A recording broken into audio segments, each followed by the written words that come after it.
RotoGrinders, 2 hours of nonstop MLB DFS conversation, taking y'all straight up the lock, straight up the crunch time. Crunch time today. You got Dave Potts, Cheeseisgood, Derek Carty, CEO of the Bat and the Blitz, as well as Chief Meteorologist Kevin Roth. Weather-wise, we are clean, we are good. I will go ahead and drop it just in case if you want to see it for yourself there in the chat. Kevin's weather reports. Do hit that like button and subscribe and turn on those notifications. Get comfortable. We got 2 hours of a 12-game slate, Chop. What are we staring at here, Chopper? I see you digging at your phone. Looks like you're I don't know what you're looking at. You're enthralled into something else. But am I distracting you on the show? My apologies. Hopefully all is good. Can't complain, Dean. Not gonna complain. Yeah, you know. It is what it is. What's today? Tuesday. July 29th. It's a Tuesday. Tuesday, July 29th. What is special? Well, I'll tell you, Dean. We was on the show yesterday. Yeah. And I thought I made a couple good lineups, one on each site. And, I got there on DraftKings, pretty decent. Got clipped on FanDuel, bubbled on FanDuel, unfortunately. And I need it on FanDuel more than I need it on DraftKings right now. So I'm kind of sitting in that gray area right there where, I need the uptick on FanDuel. And I got this, you got to be aware, Dean. I don't know if you're, self-aware of your DFS play and what you do well and what you don't do well and all that other good stuff. And it would behoove you to look into that kind of stuff and figure that out. And it's, for me, I've known for years, it's pretty obvious, Dean, like, on DraftKings, I struggle in the NBA, but I'm good on FanDuel in basketball. But on baseball, I'm good on DraftKings, struggle on FanDuel.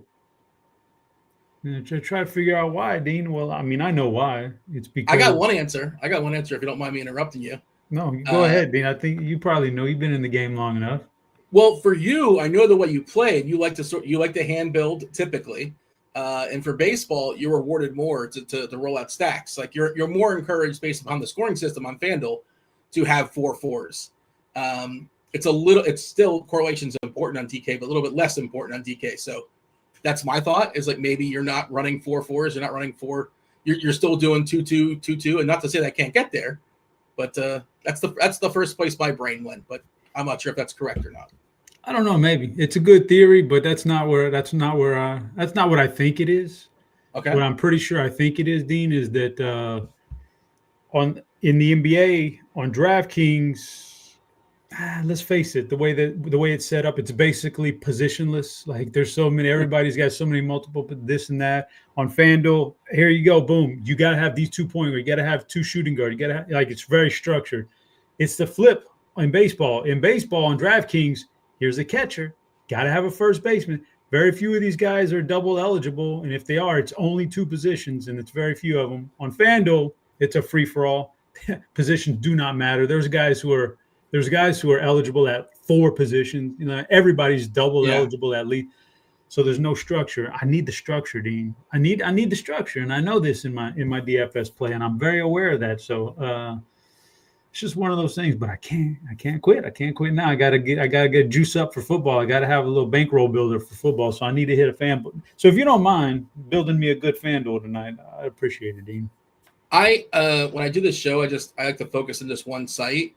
So I tend to not play FanDuel a lot for baseball. I want to play more, but I just haven't been. So I'm not playing there tonight. We're certainly I'm happy to talk about it, happy to discuss. You mentioned football. Yeah, football, you got to build that bankroll. It is right around the corner. We actually there's a Thursday night football game, the Hall of Fame game or the enshrinement game, whatever they're calling it these days. Detroit and I think the Chargers. I believe, it's my understanding, Chop, there's going to be a showdown show on that. I think Jamino and Kyle. So look for that. That's why you subscribe. Hit that subscribe button. You'll get it right there in your notifications. Thursday game, they might put it out early, possibly on Wednesday. But if you're playing in the, I don't want to call anybody a sicko. I don't mean it in an insulting sense. But if you're playing, showdown, if you find an edge in it, I will say this, and you know this, Chop. A lot of people just play players that don't play. It's just they're not even dressed. So if you're looking for edges, there's edges in players that are in street clothes because they're probably going to get 0 fantasy points. And a lot of them are big names. Like, oh, I've heard of that guy. I haven't heard of this player, so I can't play him. Yeah, you're not going to – the players that get you there are probably going to be a bunch of dudes you never heard of. I haven't looked at it as far as the game, but I imagine most of the key players are either not playing or playing like, one series. And while we're at it, since we're talking about football, Fantasy Labs, your home for season-long fantasy football, best ball content, get access to rankings, projections, articles, and more. You got Sean Corner, Chris Raybon, both award-winning experts helping you out there. Fantasy Labs, they have an app as well. Gets you some real-time rankings, some draft cheat sheets, as well as lineup advice. And we also have a nice little sweet deposit bonus. Not a deposit bonus, a sign-up bonus. $15 off. Use the code RG15. That's RG15.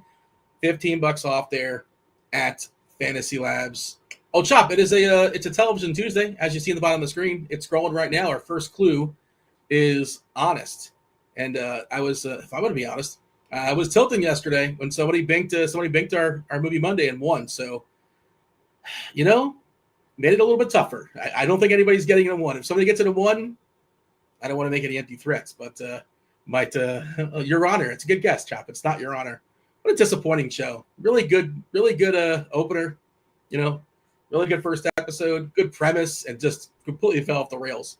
What do you mean by fell off the rails? Season 1 was okay.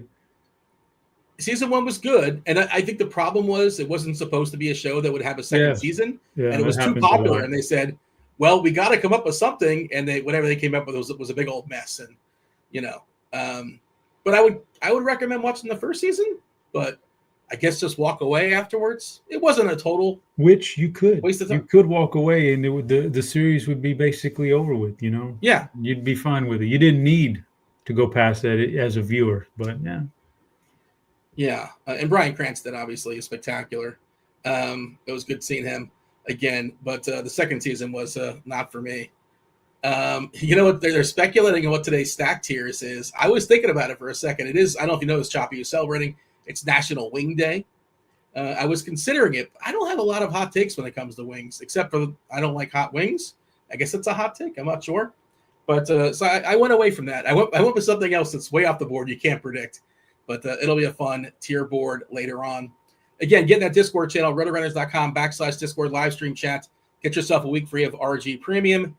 If you're the first person to tell me what TV show I'm talking about here with these 5 clues, it is not The Lincoln Lawyer or The Simpsons or Survivor or Judge Judy or Dragnet or Barney Miller. Those are some old shows, right? Barney Miller and Dragnet. I think that's way before our time. Or Suits. Okay. Guesses are coming in. More clues we dropped as the show progresses. Yesterday, man, there was a plethora of pitchers we liked. We talked about it yesterday. Most of the good ones did pretty well. There was actually a couple hiccups, I suppose, along the way. But at least Framber was spectacular, and Burns was great, too, striking out 10 there versus the Dodgers.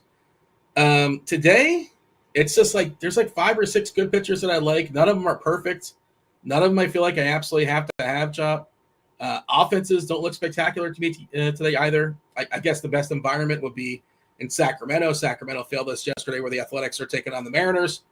That's the biggest total on the board, 10.5. They've looked at Ross' weather report. He's telling us it's going to be hot and winds blowing out. We know the park as is positive. So that looks like the best place. The first place, everybody else sees it too, for offense. Glasnow is going to be the most popular pitcher I'm seeing right now currently on the board. Threw a ton of pitches last time out. I feel like they pulled back on that a little bit because, he's fragile and they need him in, October and September, not so much today. And then there's Soroka against your Astros, whatever's left of them. Max Fried is a little bit bumpy of late, generally super reliable, not the greatest strikeout pitcher in the world. Luzardo taking on the White Sox. The White Sox have been pretty good of late. They've been better of late. We'll see. Luis Robert probably going to get traded. He's certainly upped his value the last few weeks or so. Kikuchi against Texas feels like an interesting variance play if you can avoid the homers. In Texas, you look at the Texas numbers for lefties, pretty terrible, really, really bad. Their current iteration, one of the worst teams in baseball when it comes to power against lefties, and that's how Kikuchi gets hurt by homers versus from the right hand side typically. And walks have also been an issue. It's not the most patient lineup either, so I think he's in the conversation. But there's no perfect plays. The way I wrote it up today in the survey, Chop, and I think you partook as well. Curious to get your thoughts as far as your screenshot. But there's a lot of things I like today. There's nothing I love. There's no pitchers I love. I don't really love. I like the Athletics. I don't love the Athletics. Nothing I love. Nothing I feel like I just like. Man, I better play this team or this pitcher in my one lineup. Do you see things that way? How do you see things? I definitely have very, very similar thoughts, especially when it comes to pitching. I mean, on the survey, you're kind of, they twist your arm and make you pick a guy. You got to pick a guy, man. That's tough. Like I wanted to nitpick all of them. So yeah, we'll get to it in just a second with the pitching. But yeah, I didn't like any. I don't love any of them. I like a few. And the ones I do really like are just basically matchup driven. So it's never like a good, I don't know, man. It's not fun. That's taking a lesser talented guy just because of the matchup. I mean, that doesn't work out a lot of times. But and then the hitting, I do like the Sacramento game out there. But other than that, there's a lot of bad chalk I see that I can fade tonight. So I think it's going to be an interesting slate like that.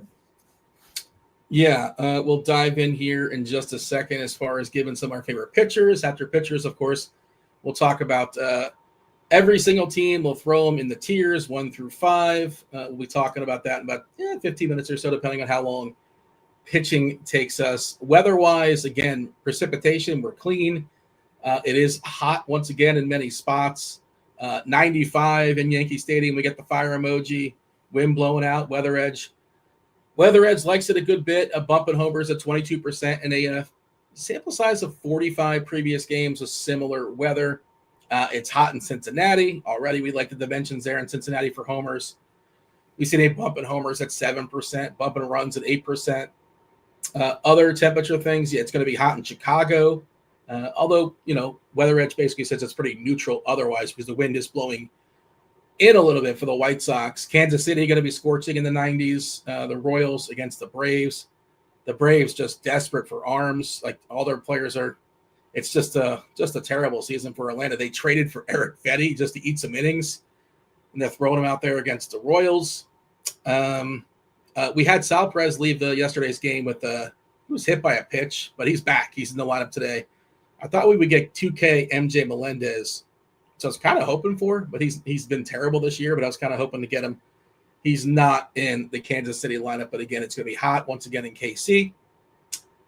St. Louis, 25-game sample, 94 in St. Louis, 30% bump in homers. That's probably too high. The sample's pretty small, but it is still pretty good. It's going to be hot in many spots. We mentioned not in Weather Edge because it's a brand new ballpark to the majors. Is the ballpark there in Sacramento where it's going to be hot and the wind's blowing out, and it's going to 10.5 total. Both teams have a 5.25 team total. Let's talk about some pitchers, Chop. We mentioned none we necessarily love, but you got a roster 2 on DK, you got a roster 1 on FanDuel. How do we feel about Tyler Glasnow, chalk? And then beyond that, it's just Kikuchi, Soroka, Fried, Luzardo are all basically like 18, 19%. And Giolito, 17%. And Gray at 16%. It's just a big bucket of like all kind of the same. Do you agree that Glasnow should be separated from that field? I kind of feel like he should. I get it. 94 pitches is our projection, by the way, as far as his pitch count, median projection. Is he your favorites, assuming you have the salary for it? Do you have a favorite 2 amongst that grouping? Do you have a power ranking amongst Glasnow, Kikuchi, Soroka, Fried, Luzardo, Gray? No, I don't have a power ranking, Dean. Oh, we need power rankings. I could poke holes in them, though. That's what I like to do is who do I not want on nights like this? Who do I not want?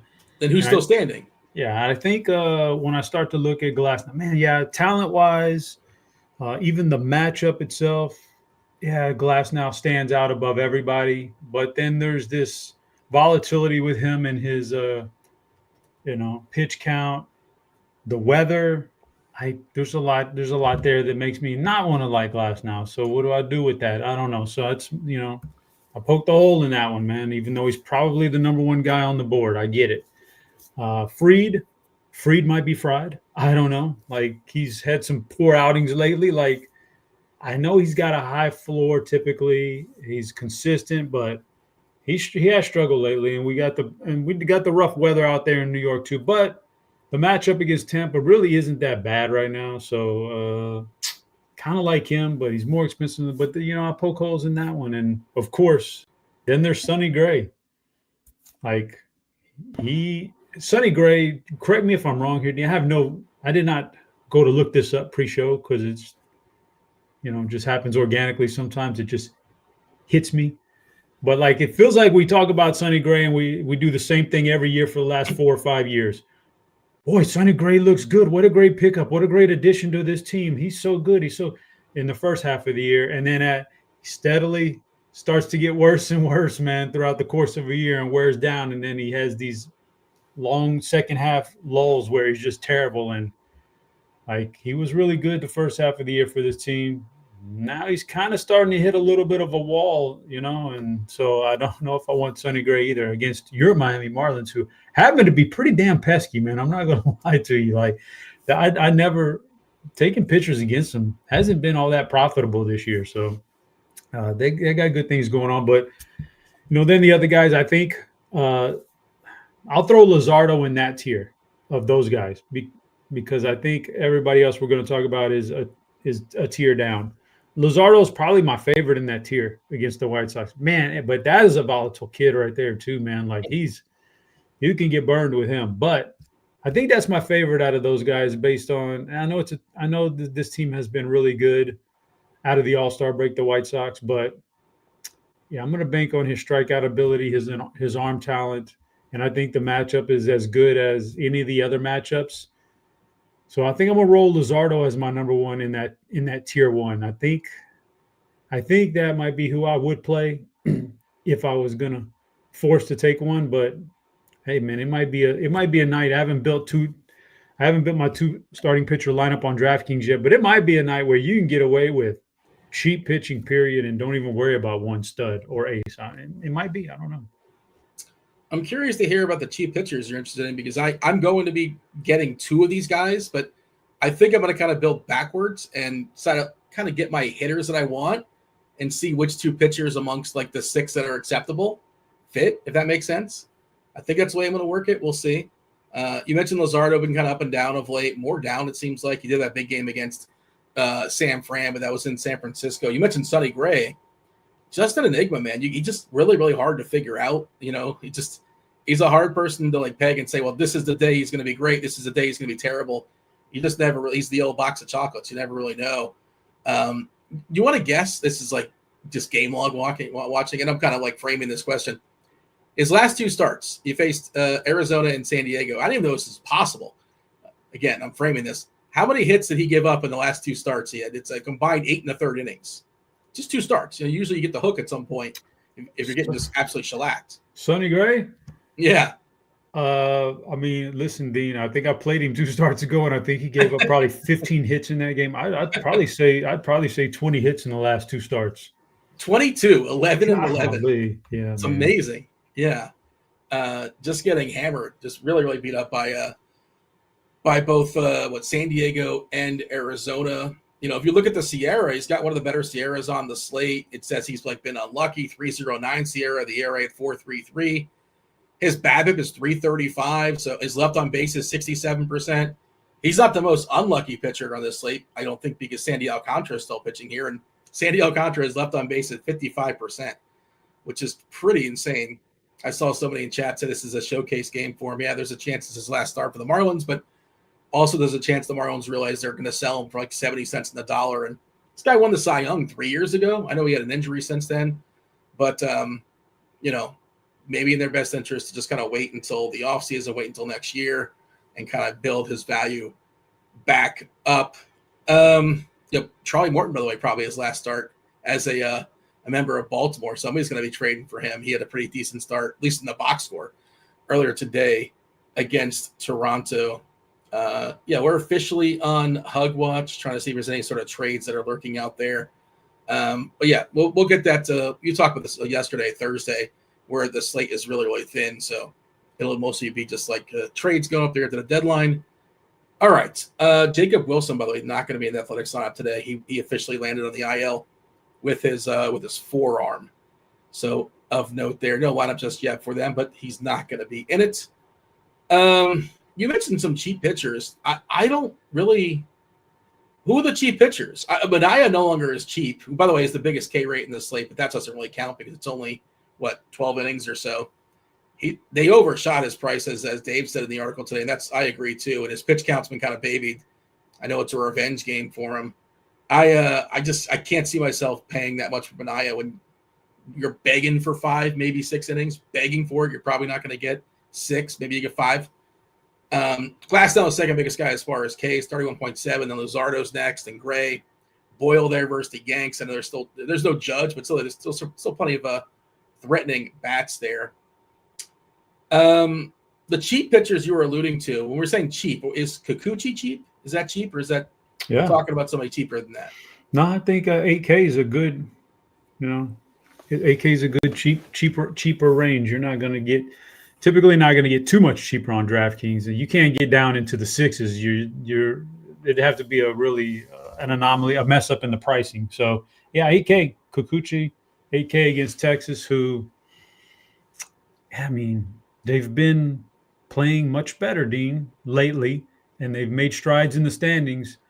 But I can't get away from the fact that they were a really bad team offensively for a lot of the year. So I think, there's always a chance that he has a high upside K game and can keep the ball in the ballpark, and he has a good game. So, yeah, he's in the cheap range right there. Soroka's cheap, 7,600 on DraftKings. This is a matchup I just keep attacking every night that I can. I couldn't attack it with Brad Lord last night. That's a little bit much. These Astros, though. Even though it would have been fine.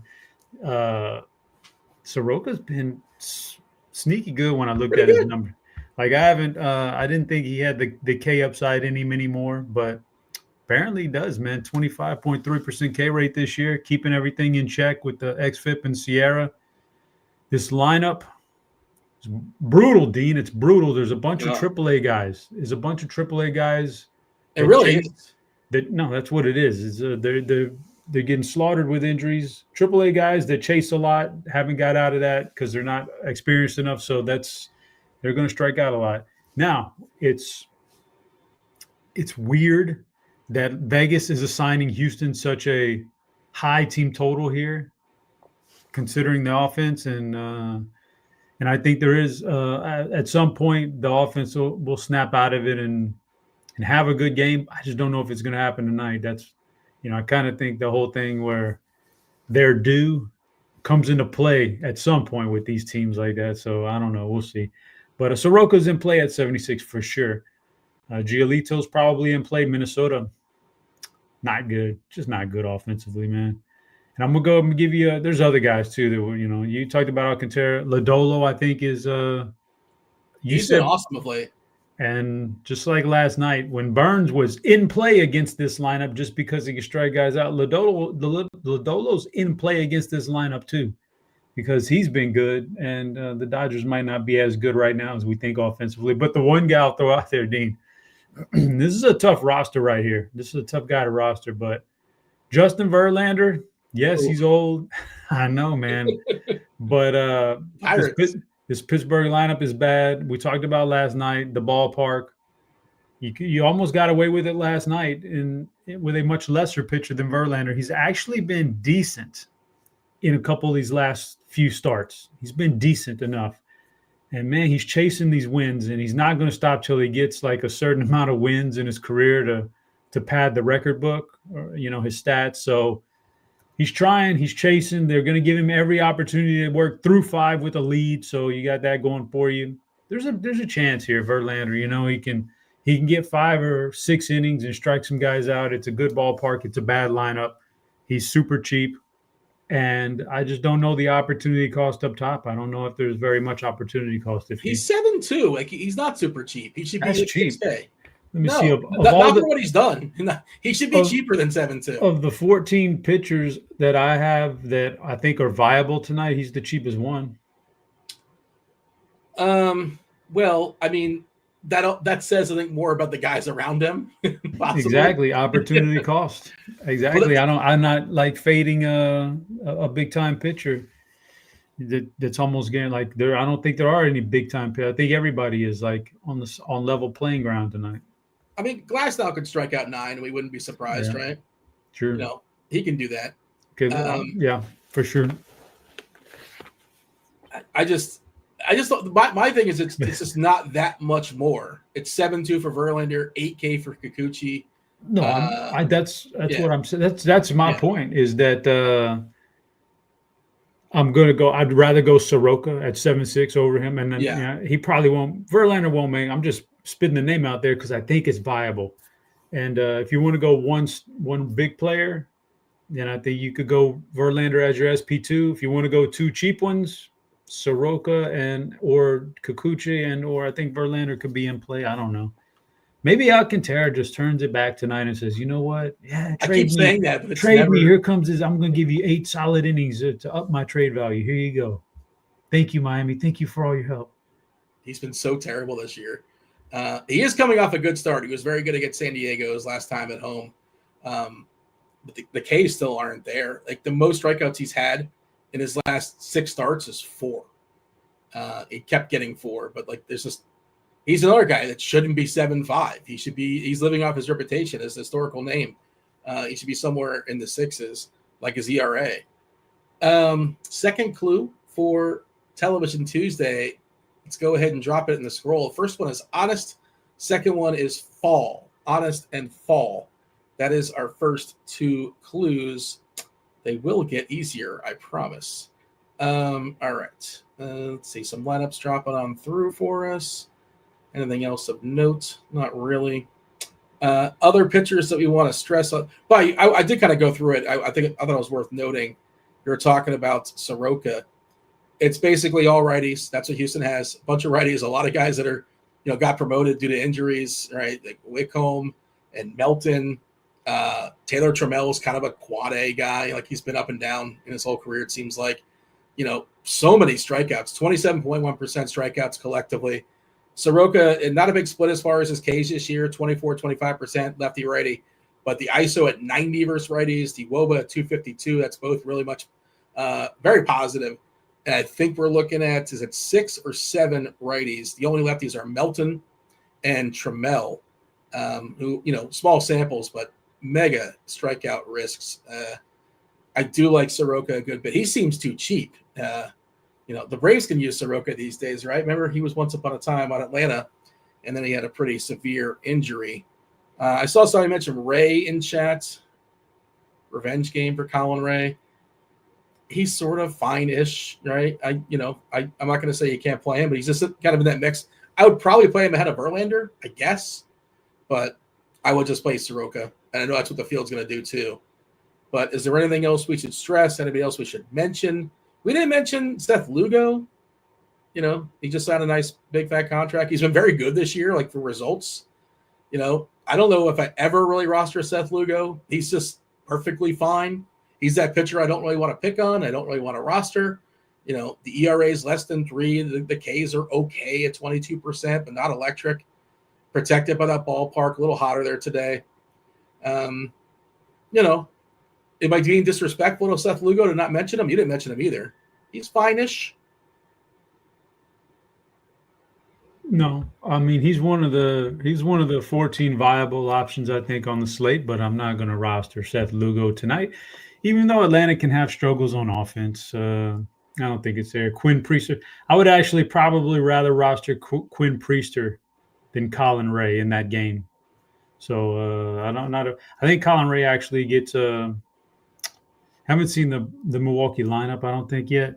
I know it's out, but I just didn't look at it close enough to see how many lefties they got in there. But I think they could hit some home runs tonight on him in this ballpark from the left-hand side. So four lefties: Collins, Terang, Yelich, and Frelick. Frelick, that's my guy. Frelick, brother. And then let's see. Yeah, if I didn't mention, like, there's 14. The other guys: Fetty, Cannon, Severino, Falter, Boyle, Evans, Logan Evans, Shrinkage. Shrinkage is on the slate. Patrick Corbin, Ryan Berger. None of those guys. Jason Alexander. It took me a second. I'm like, who's shrinkage? None of those guys I want any piece of tonight. They're off my radar. Yeah. The Kikuchi thing, by the way, against the Rangers. So the Rangers this year, the active roster versus lefties. Don't have the lineup out just yet, but active roster. They're impatient, 19th as far as drawing walks. There's no power, 26% ISO versus lefties this year. Pretty surprising. 29th in OPS, 29th in WOBA, 29th in WRC plus this year versus lefties. So that's their active roster. Just not very good.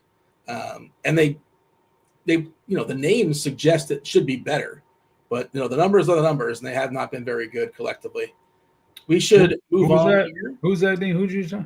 That was the Rangers I was talking about versus lefties this season. Where you drawing those numbers from, Dean? So you got to make sure you push active roster, because you did not click the active roster, did you? On what? Fangraphs. Oh, no, I'm looking at Fangraphs. I thought you were on Plate IQ. No. I was looking at, I didn't want to look at we don't have the official lineup. We have the projected lineup, but if you look at the projected lineup for Texas here against Kikuchi, it's a lot of red. Seager left on left. He's good against anybody, but the rest of this lineup has been terrible. Adalos has been bad versus lefties this season.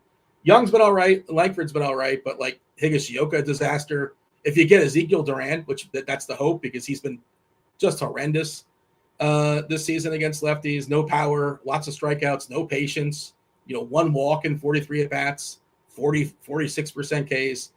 You're really rooting for him to be in there. I know Semion's going to turn this season around, but on the year, he's been very bad versus lefties as well. Haggerty's not somebody we're afraid of, a switch hitter. We're assuming he leads off. That lineup should be coming out, I guess 2.5 hours, so still plenty of time. And that's how Kikuchi gets burned, is by, power from the right side, and Texas has not really shown a heck of a lot of it. I think they have some, but it just hasn't really been there this season. Okay. Anything else you want to say as far as pitchers, Chop? All righty. Let's go ahead. We're going to talk tiers in a second. Let's go ahead and drop that third clue. Trying to see. I don't think anybody's come. Well, the 100s. I'm looking at guesses here in chat. You know what? Unbelievable. Somebody did just guess it. I thought I would get this one to 4 or 5, and man, the chat is too sharp. I don't know how they get this one, but I will play it out. Shout out to Alex. I can't decipher exactly. Alexander, I believe there's some 3s in there, but that's Alexander. Alexander the Don. There you go. I pieced that together. But the third clue is represent. I like my clues coming up later, but we'll still hear them. But not really sure how you got it on 2 clues. But shout out to you. Honest and Fall. The third clue is represent. All right, Chop. Today's tiers. They were speculating it will be the category where we're throwing some teams and some tiers will be about wings. It is not. Today, I'm not sure how you celebrated, Chop, and not just you, but the chat. I wanted to wish, I should have said this at the top. How rude of me to forget. It's National Get Gnarly Day. I don't know if you know that, Chop. Did you celebrate? Did you partake? National Get Gnarly Day? I did not. Okay. And then it got me thinking about like slang from like the 90s and the 80s, and like gnarly, if you're of a certain age. You remember that word? Like that was a word people used. People would say that word just in casual conversation. At least in my neck of the woods, they would. And I was thinking about, I power ranked. You tell me, in chat, you tell me too. Your favorite, your most nostalgic slang words from the 80s, from the 90s. What comes to mind? And what's the first thing that pops in your head as far as potential slang? The things the kids will be saying. I don't know. Have I stumped you?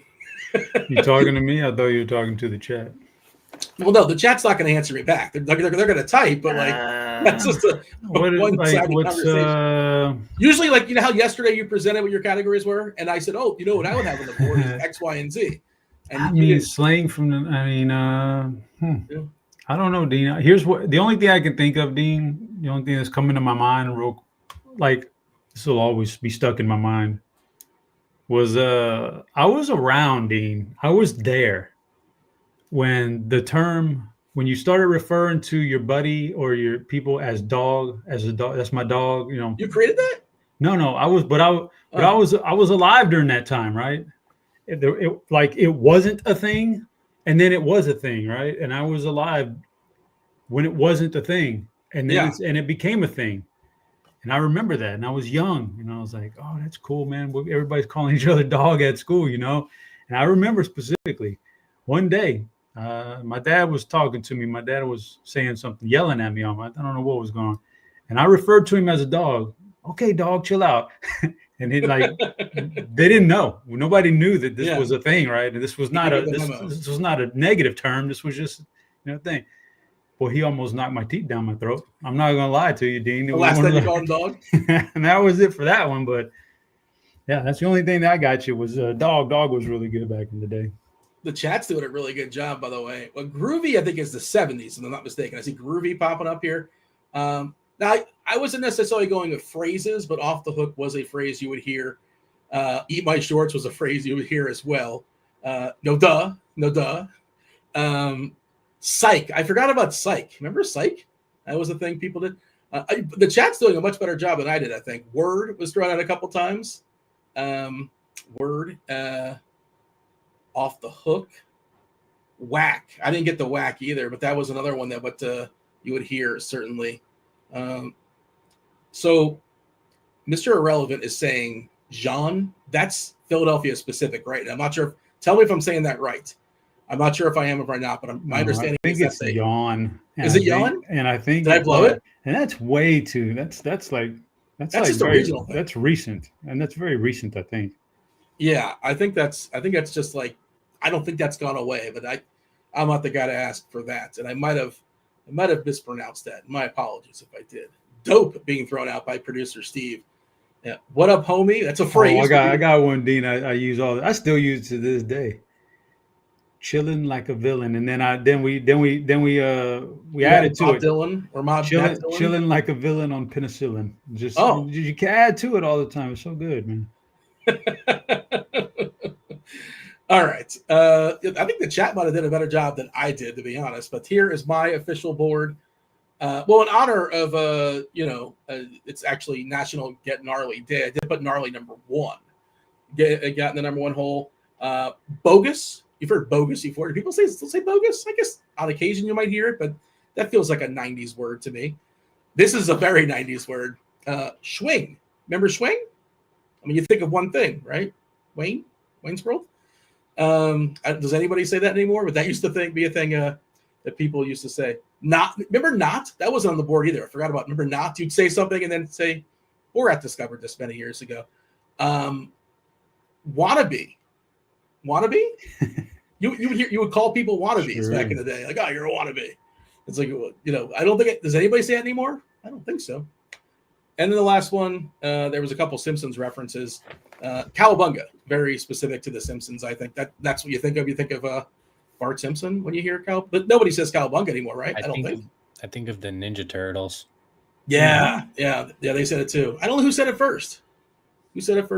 I think somebody in Chop's neighborhood said it first, and they stole it. Didn't Dean? They used to say, like I would say, I would get you to say, I'd say like, have you talked to Mike D's yet lately? And then you'd say Mike who? I'd go D's nuts. Yes. That was the classic. The whole setup, yes. That was a whole classic one right there. Poser's another one that's I don't know. The people still say poser. That was another one from back in the day being thrown out in chat. So chat doing a good job. They're on top of it. All right. Let's throw some teams into some tiers. Got to get a move on. Crunch time coming on in about 30 minutes or so. You got Dave Potts. You got Derek Carty. You got Chief Meteorologist Kevin Roth. The first game we're going to talk about, it is, as I scroll to my games. All right. So it's the Rays and the Yankees. Max Fried, Joe Boyle, newly acquired Nick Fortes also playing for the Rays tonight. Somebody in chat was just asking me if I would roster Joe Boyle. I wouldn't. He's cheap, but I'm not running 150, so maybe running 150, possibly, maybe. We didn't really discuss him. A little bit easier to get past this Yankee lineup in the absence of Judge, but still plenty of pop there. Good hitting environment as well. You said that Fried might not be in the best form, and maybe he's not, but still, is he the kind of guy you want to homer hunt against? I don't think so. Yankees, Rays, where are they going on the board? I do not want the homer hunt against Fried. That's a tier 5. Tampa's a tier 5 for me. New York without Judge, just not a good lineup. It's just not as good, not nearly as good. It's just not nearly as threatening, even against Joe Boyle. I don't know where they're getting that 4.9 implied team total from. I don't want any piece of it. Yankees are a tier 3. All right, we shall move along. The 7-10 game, Dodgers, Reds, great hitting environment. Tyler Glasnow, one of the more popular pitchers on the board. Biggest K rate as well. Well, I say that, Benaya's got a bigger K rate, but that's a little bit fraudulent. It's only 12 innings or so. Lodolo on the other side, he's got a fastball as well. Was that Kirkwood was hyping up bets there in the chat? I was looking at bet stats in the season. His advanced stuff is really bad. But he's super cheap. He's 4-2 now on DK, like 3-2 or 3-3 on FanDuel, leading off here in Cincinnati versus Lodolo. So probably a good shot there at the 5 ABs. Dodgers, Reds. Dodgers close to pushing 5, but not officially a 5-team total, but one of the bigger totals on the board. Where do you want to put LA and Cincy? It's a great hitting environment and all that good stuff, but I can't do it. I just can't do much from this game. Very similar to last night, good hitting environment, good weather and all that, but the pitching just doesn't do it for me. So LA's going in tier 4 against Lodolo. I think he's pretty tough. And since he's going in tier 5 against Glasnow. So, I wish the starting pitcher, I don't know if they got a third game tomorrow, didn't look ahead. But I wish we would get some better starting pitcher in this, better for our purposes, DFS, in this series, because I love the ballpark. I want to play this ballpark, and I want to go against LA really bad because their bullpen is decimated right now. And if we can get the starter out of there early, we can make up some big run. And Cincy, they just don't have that great of a bullpen anyway. But these last 2 nights, we've had good pitching. And I can't mess with the good starting pitching. So still tier 4, tier 5, but look for tomorrow. I don't know if they're on the schedule and we got better starting pitching. We can attack it offensively, but not tonight. Nick Martinez versus Shohei Ohtani tomorrow night. Oh, Ohtani's are 2 innings still? So maybe we got something going on there.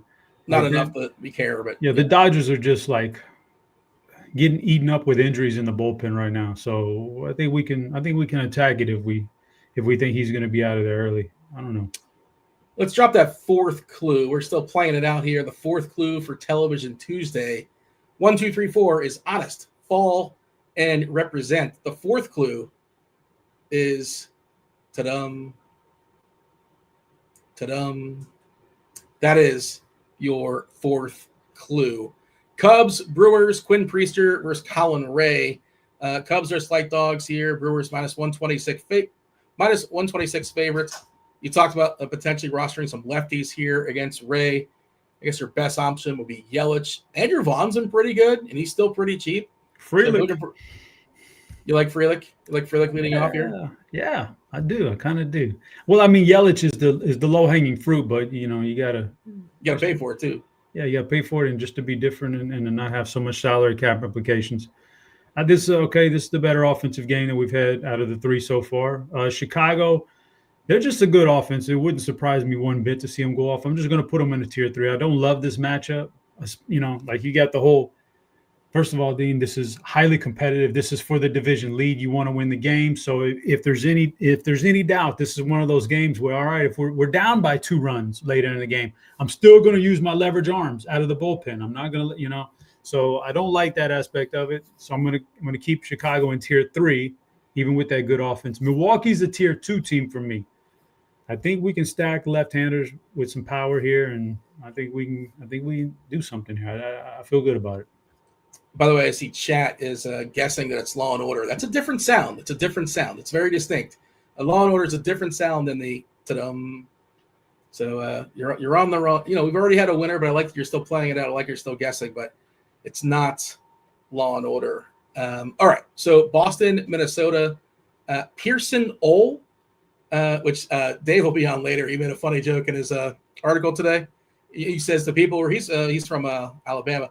That's how they pronounce the stuff you put in your car. I don't want to butcher his joke, but yeah, Ole, Pearson Ole is throwing baseballs today for Minnesota. against Lucas Giolito. By the way, speaking of bullpen stuff, you're talking about bullpens being beat up. Boston's bullpen is ravaged. I was looking at their stuff. They've been really heavily worked the last couple of days. I was thinking about betting Giolito over just because they need somebody to over as far as just like outs and innings and things like that. No Minnesota lineup just yet.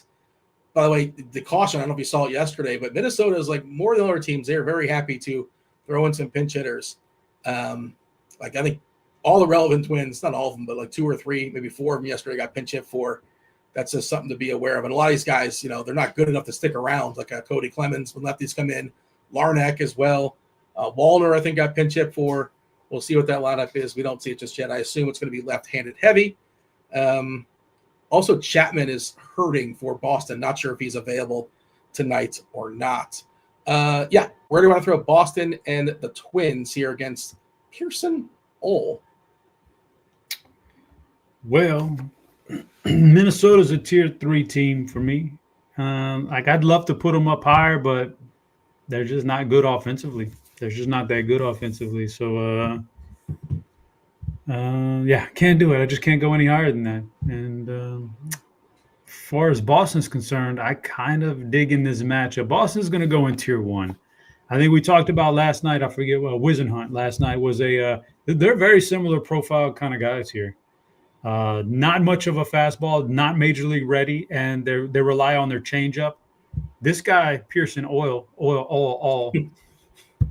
he's even worse. Like he's even worse, man. His fastball is going to range like in the 92 mile an hour, unless he's got some serious adrenaline flowing tonight. And but this is like a 92. This is not good. And just relying on the changeup, and he's hoping he can locate it perfectly. Boston's a good team. They're a tier 1. They're a tier 1 offense for me tonight. You know how Fangraphs does their 20 to 80 scale, right? They gave him a 35 fastball, which is, yeah, to your point, not very optimistic about the fastball there coming from Ole. I like Anthony a good bit leading off. He could steal a little bit as well. I think he's going to be this is not a hot take, but I buy in. I think he's going to be a legit star soon enough. Not today necessarily, but he's getting there. He's figuring stuff out every single new game there for Boston. Phillies, Chicago, 9 total. Jesus Luzardo taking on Jonathan Cannon. Some potential hug watch here for the White Sox. I saw somebody drop a quote there in chat saying the White Sox are looking for top 10 prospects for Luis Robert. I would assume so. And each team's top 10 prospects are different than others, depending on which organization you're talking to. But I would imagine they get something for him. Otherwise, they're going to hold on. But the assumption is somebody's going to give Chicago something, because what's the point? Whatever their schedule is for when they're supposed to be good, they're not going to be good when Robert's in the team, unless he sticks around for another 10 years or something like that. It seems unlikely. Philadelphia has a 5 total, above 5 total. Schwarber, just outrageous. Jonathan Cannon, not a pitcher we're afraid of. That bullpen we're not afraid of. You're locked in for 9. He's the main piece here for Philly. Harper as well, and beyond that, it gets kind of murky for me. Turner, sure, I suppose, for the stack, but he always seems a little bit overpriced for me. Yeah. Where do you have Philadelphia and the White Sox? The White Sox against Luzardo. I kind of like Luzardo. I've talked about it. I get all the other stuff going on with the White Sox being hot, being good against left-handers, whatever you want to say. White Sox are still a tier 4 for me, because I want some Luzardo in my lineup, as that guy. So that's a tier 4 for me. Philly, going back up to tier 1 on Philly, back up next to Boston. I like Philly in this matchup. There's a good offense, good lefties in this matchup against just nothing imposing here. Not a particularly great starting pitcher, not a particularly good bullpen. Fire him up, man. And then Bryce Harper's fired up. He don't want a salary cap in baseball. It's a narrative-driven thing tonight. Got about 15 minutes. We got crunch time coming in. Potts, Carty, Roth. Hit that like button. Do subscribe. Do turn on those notifications. We have the knockers, Chopper's knockers, of course. People love that. That's going down later on in the show, as well as the BBP suggestion of the day. Do we also have? Do we have another relief pitcher today, Chop? Is there no one that was picked? It's a Chopper's knocker blocker, of course, Dean. You've got to have one. You're gonna like today's too. You're gonna like the knocker blocker today. I'm looking forward to it. We've already run down some games, but I feel like one's coming up soon. We shall see.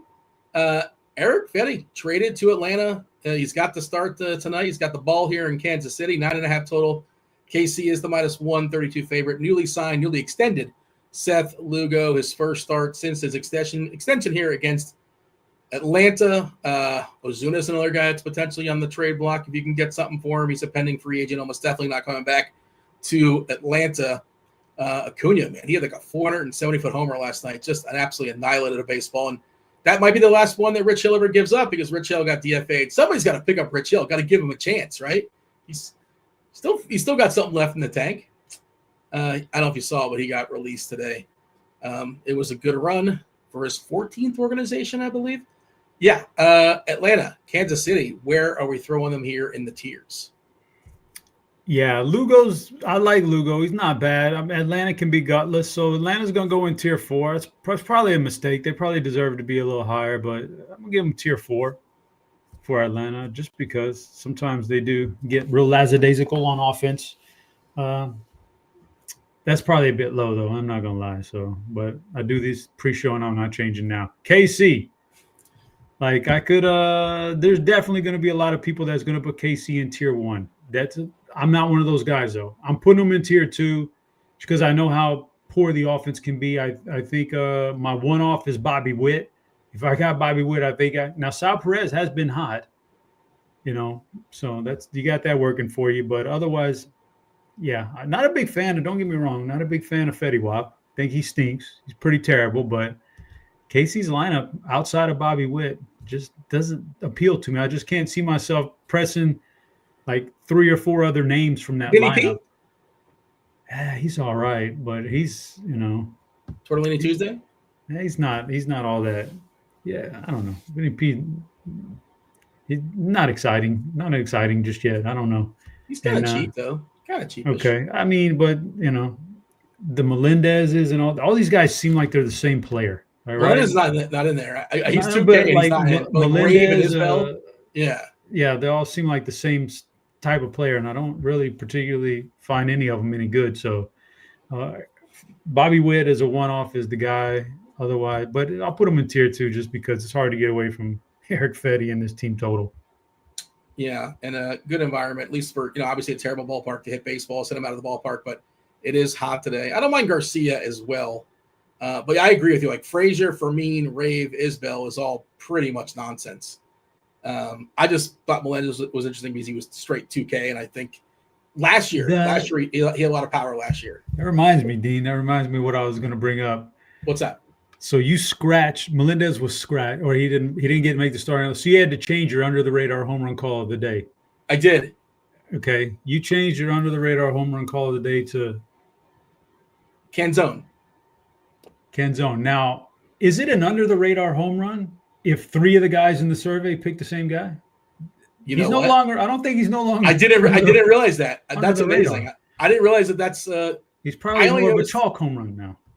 You know what? You make a good point. I genuinely did not know that Dave and Stevie both put Canzone as well. I'll change mine again if it makes you feel better. But you're right. It's a fair point. I should have saw that. At least what Stevie was picking like Acuna. At least Stevie figured out what under the radar means. He said under the radar one day was Cal Raleigh.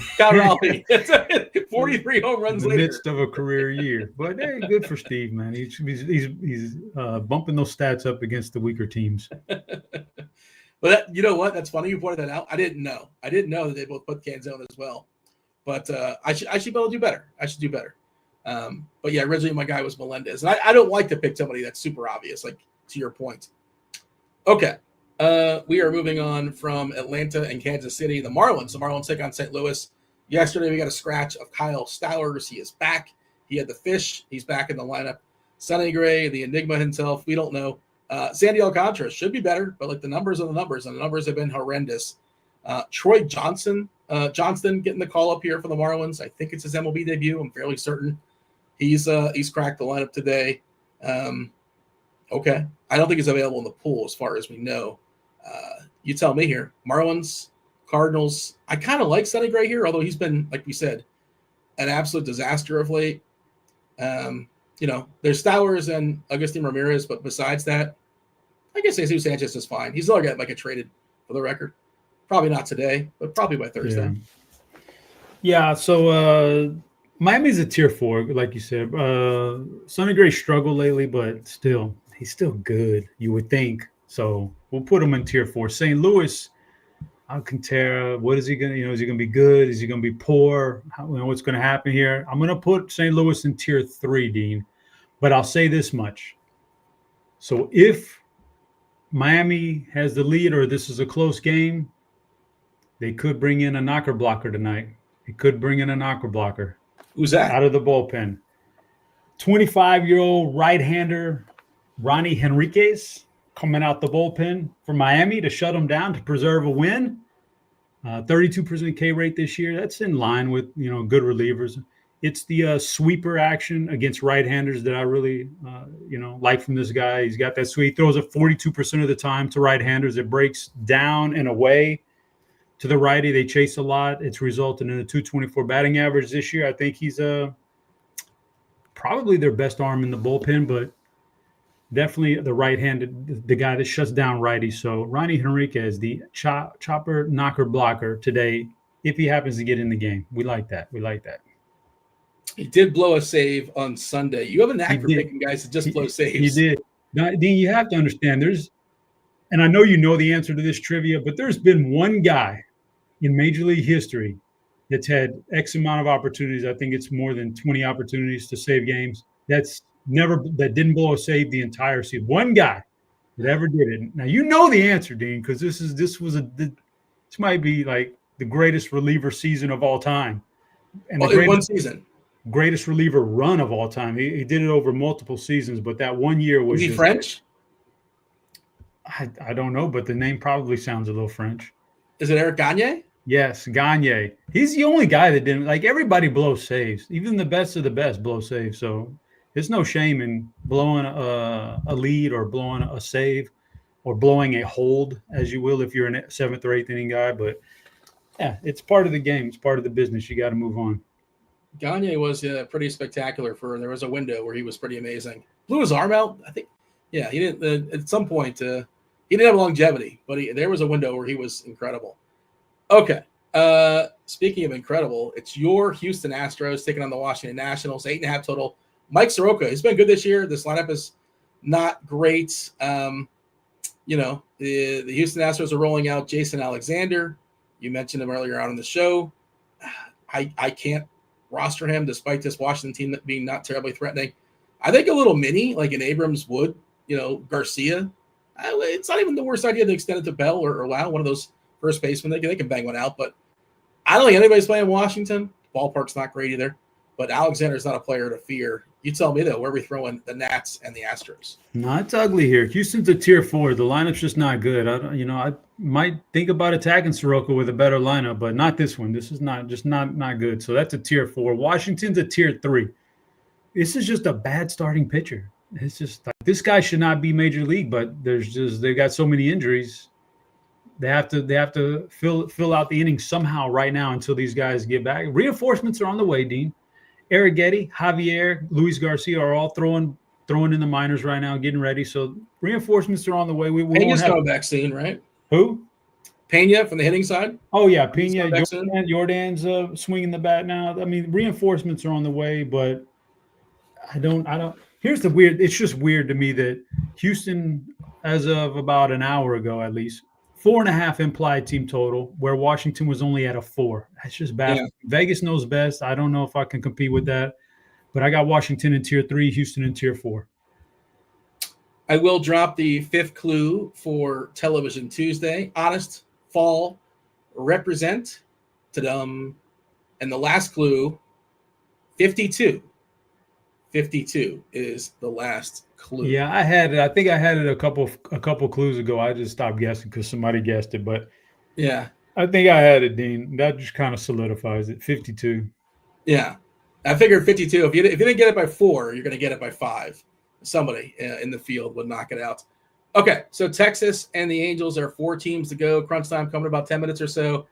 Patrick Corbin, who's had look, the numbers are the numbers, and he's bounced back this year. He's been pretty good this year. If you cover up the name, it's like, man, this guy's been pretty solid. 36 years old. He's been a revelation. I think he's getting the minimum too. So he got paid a bunch of money by Washington to be terrible. Texas paying him the minimum. He's been pretty solid. Good innings eater. Taking on an Angels team that does have a lot of power from the right side. So I do think you're supposed to consider guys like Adele and Ward and Trout and Neto. We talked about Kikuchi on the other side. This Texas team has not been good versus lefties, especially from a power perspective. It's a 9 total. The Angels are a minus 132 favorites. Where do we want to put the Rangers and the Angels? I mean, dang. Texas is tier 3 because Kikuchi will give up home runs every once in a while. I don't particularly love this lineup, but you gotta factor in that power. For as far as the Angels are concerned, Patrick Corbin, you gotta fire up the Breaking Bad gif. You gotta fire it up. You can't keep getting away with this. This son of a bitch keeps getting away with it, but he can't keep getting away. The Angels, I like the Angels lineup, man, especially against left-handers. I like some of the pop they got. I appreciate it. I'm putting them in tier 2 tonight. I think he's got to fall back down to earth at some point. Like, he hadn't pitched like this since his last season in Washington, man, or the season before his last in Washington. But at some point he falls back. They got some good right-handed pop in this thing, so I'm going Angels tier 2. All right, producer Steve on top of it here with his gift game. Dean, I don't want to say nothing, but I don't think TJ would have been quick enough. I'm not like this. I'm getting DMs, actually. I didn't even say that. People have told you this? Yes, I'm getting DMs right now. There's no way TJ would. Why would they say that to you? That's really strange. They would say it to you. Because they don't want to say it to his face, like they don't want to hurt his feelings. But right now, you're basically speaking. You're like a vessel saying it. TJ's probably out there lurking. Yeah, maybe he's you think TJ would have been seconds behind, minutes behind? He couldn't find that GIF. He probably knows that GIF. I would imagine. We almost went a day without a tier board because he couldn't find the tier board. So I'm saying he didn't want to pay that. Gifts might be a little bit above his pay range. All right, producer Steve's Mets are in San Diego. Ryan Bergert against Sean Manaea. Manaea has been awesome. His issue is they're just not really pushing him too hard, but he's been good in the allotment they've given him. Now the salary is kind of getting a little bit out of hand. Maybe he gets a little bit more as far as innings, as far as pitches. Now 8.5 total. The Mets are favorite here, minus 131. Not the best ballpark, but the Mets are used to that. New York and San Diego, where are they going to land on the board? Yeah, Dean, let me pull that up real quick. New York, I was trying to look up something. Oh, we got some lineups coming in. Don't care about that one. San Fran. Yeah, don't care about that one. All right. We don't have these just yet. Ryan Bergert, the New York Mets. That's a tier 3. I just don't like the venue as much. That's pretty much what drives that down for him. Being in San Diego, it's just tough to put up this massive GPP winning performance. He's not good, but yeah. Manaea, that San Diego's going in tier 4, and that's being very friendly, being very generous to him because the lineup isn't really that good. I know I like Tatis. Machado's getting a little bit long in the tooth. The rest of that lineup, not all that. What's his name? The left-hander, but he gets neutralized by a left-hander. Merrill's not been good this year. I think the concussion stuff might still be lingering. I don't know. It's just been a bad year from overall. And just Manaea, this isn't like a fluky, great 3 or 4 starts this year. He's been really good. He's been exceptional since they tinkered with his arsenal last year. Props to the Mets. They figured it out. He's been really good. That's a tier 4 at best. I like the Mets here. I like the Mets as a bet. I like tier 3 for the Mets, tier 4 for San Diego. The other thing, by the way, Tatis has just not been good against lefties. Stretch back the last year. Unplayed IQ, 243 at bats. It's a pretty hefty sample. A 102 ISO, a 307 WOBA, a 24% K rate. Just not good. Like, he's supposed to be a superstar. And those are bad numbers. Like, that's red. That's in the red. Unplayed IQ dating back to last season versus lefties. Tatis, it's just disappointing. You expect more. Okay, 2 more games to go. It's the Pirates, it's the Giants, 8 total. Your boy Justin Verlander throwing baseballs against Bailey Falter. Giants have a pretty good couple guys that seem a little bit too cheap. Ramos is too cheap leading up, I think. Chapman seems a little bit too cheap as well. Don't mind Adames around him. Devers, I suppose you can do that as well. You talk about the Pirates being bad. They are bad. Verlander might be worse. Not sure. But you tell me. Where do we throw the Pirates and the Giants on the board? What up, big chief coach Priester, chief Priester? I don't know what he wants to be called these days. He's a coach. He's a chief. He's a big dog. He's in chat though, so he's gracing us with his presence. What's up? Let's see here. Where we at? Verlander, Pittsburgh. Yeah, I mean, I don't. Verlander's cooked, but Pittsburgh's offense is bad too. And this park just really does all the. Like, so Dean, I know you want to, you don't want to say like Verlander's bad and this and that, but man, Vegas knows best. 3.5 implied team total, one of the lowest on the entire slate out of 24 teams. So maybe they think something here. They think something of Verlander and this bullpen, which is a whole nother thing. Verlander even gets beat up a little bit, but leaves and the game is still close. You'll get some leverage arms. Pittsburgh's a tier 4. Can't go any more than that. Not in a big ballpark. A bad lineup in a big ballpark can never be that high of on the tier board. Just can't be. San Fran, tier 3. Yeah, maybe they get to falter. I get it. But again, I'm just not. When you have spots on the slate where there's this phenomenal hitting weather and good ballparks, it's just tough to full-on stack the best pitcher's ballpark in baseball, man. So I can't do it. They're just not very appealing to me. So tier 3 at best for San Fran. Mariners, Athletics. This is the hammer game. It was the chisel game last night. What was it, 3-1 or so? Terribly disappointing. This is the last game on the slate. The biggest total, 10.5. Both teams have a team total above 5. It's Luis Severino taking on Logan Evans. Logan Evans has been okay-ish this year, but mostly protected by his home ballpark. He's been much worse on the road. Small samples, but that also makes sense. It checks out. Athletics and the Mariners both looking pretty good from my estimation. You tell me, though. Last 2 teams you throw on the board. Oh, Chop. Well, I was going to say you could do a thing with it. I'm trying to see if you're building something, but I feel like these teams are supposed to go higher. But, it's your board. Where are they going? Dean, I can honestly tell you that no, I never build something on purpose. It just happens organically. So this is the hammer, Dean. This is the late night hammer. This is the one right here. These teams are going to get the Phil Simms treatment. What's the Phil? I mean, I know who Phil Simms is, but I don't get the reference. Number 11, 1-1. Both teams going 1-1, Dean. Tier 1 on both of them. Really? I was supposed to piece that together. Sounds like one of your movie clues. Maybe clue 1. Phil Simms. Well, we know, when I say the Jordan treatment, 44 still tipping 44. 44. Yeah.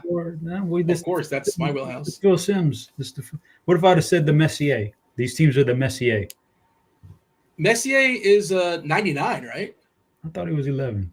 No, Gretzky. Oh, maybe Gretzky was 99. Yeah, Messier might have been 11. Yeah, my bad. Yeah, both these teams are going in tier 1. This is the cocky guy. This is the hammer, Dean, because you said it.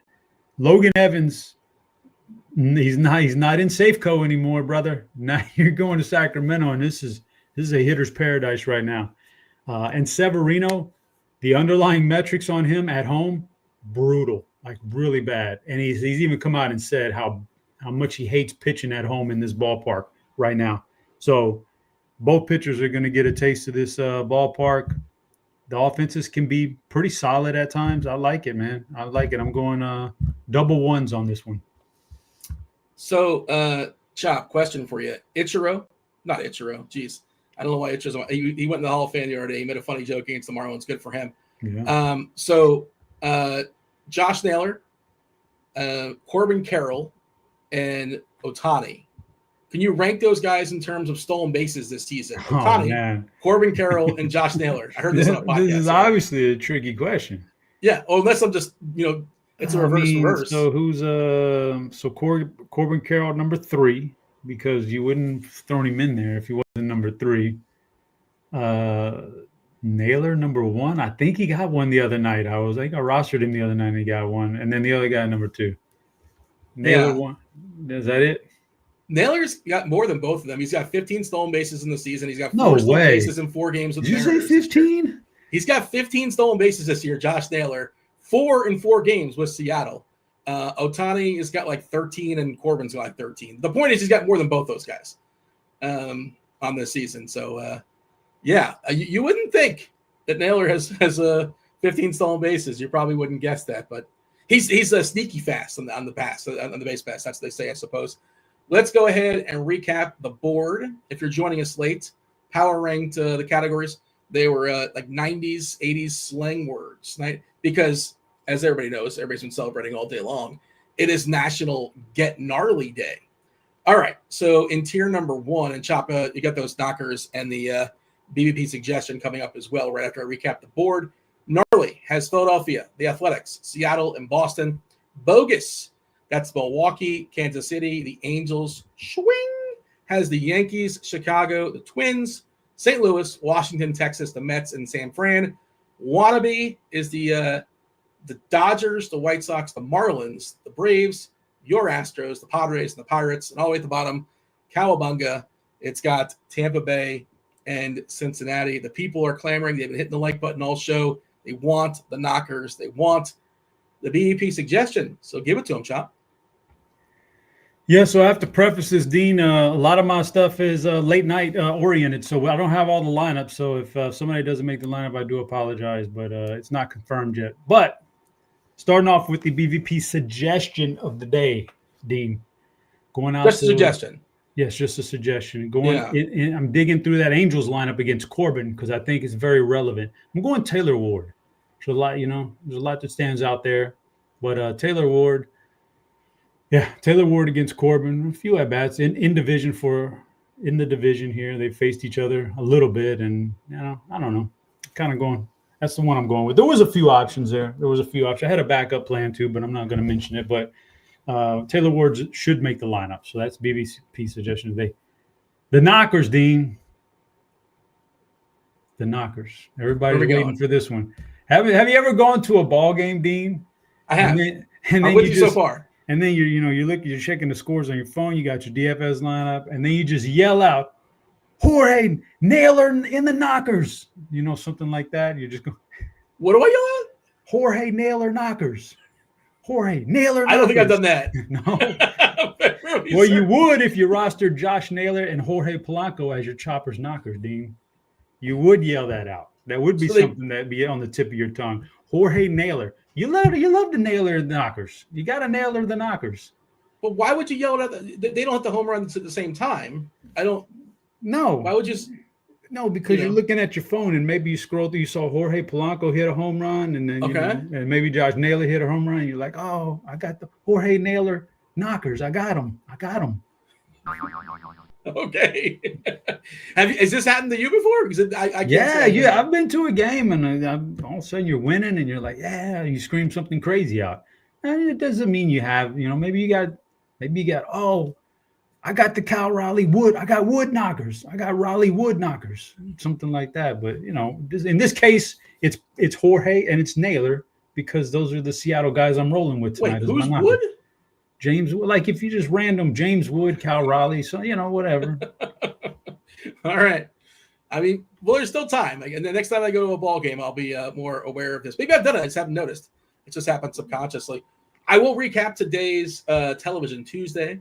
I tried to make the clues tough out the gate, but we didn't get a winner in 2. Honest was in reference to the main character's name. The main character of the show is Frank Underwood. And another way of, when you're frank with somebody, Chop, you're honest with them. So I was just referencing the lead character, Frank Underwood. 2, the second clue was Fall. Well, we know the TV show, right? We kind of know at this point it's House of Cards. And there's a famous phrase, you've heard it before. Fall like a house of cards. You've heard that before, right? It's falling like a house of cards. There you go. That's what that was a reference to. Represent. It's a political show. I think he was in the House of Representatives. He was the House Whip at some point. The lead character.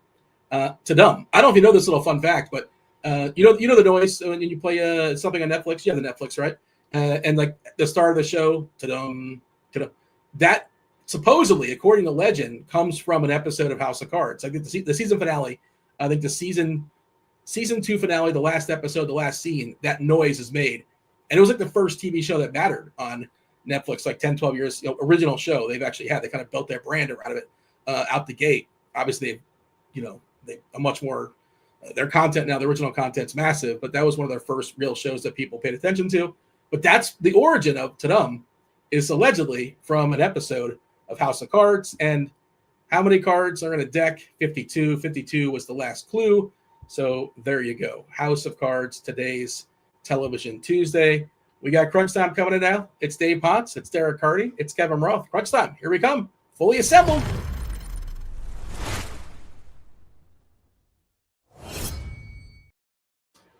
All right. Kevin Roth with a Houston Texans shirt. Is that what I'm seeing? Are you a Texans fan? Are you?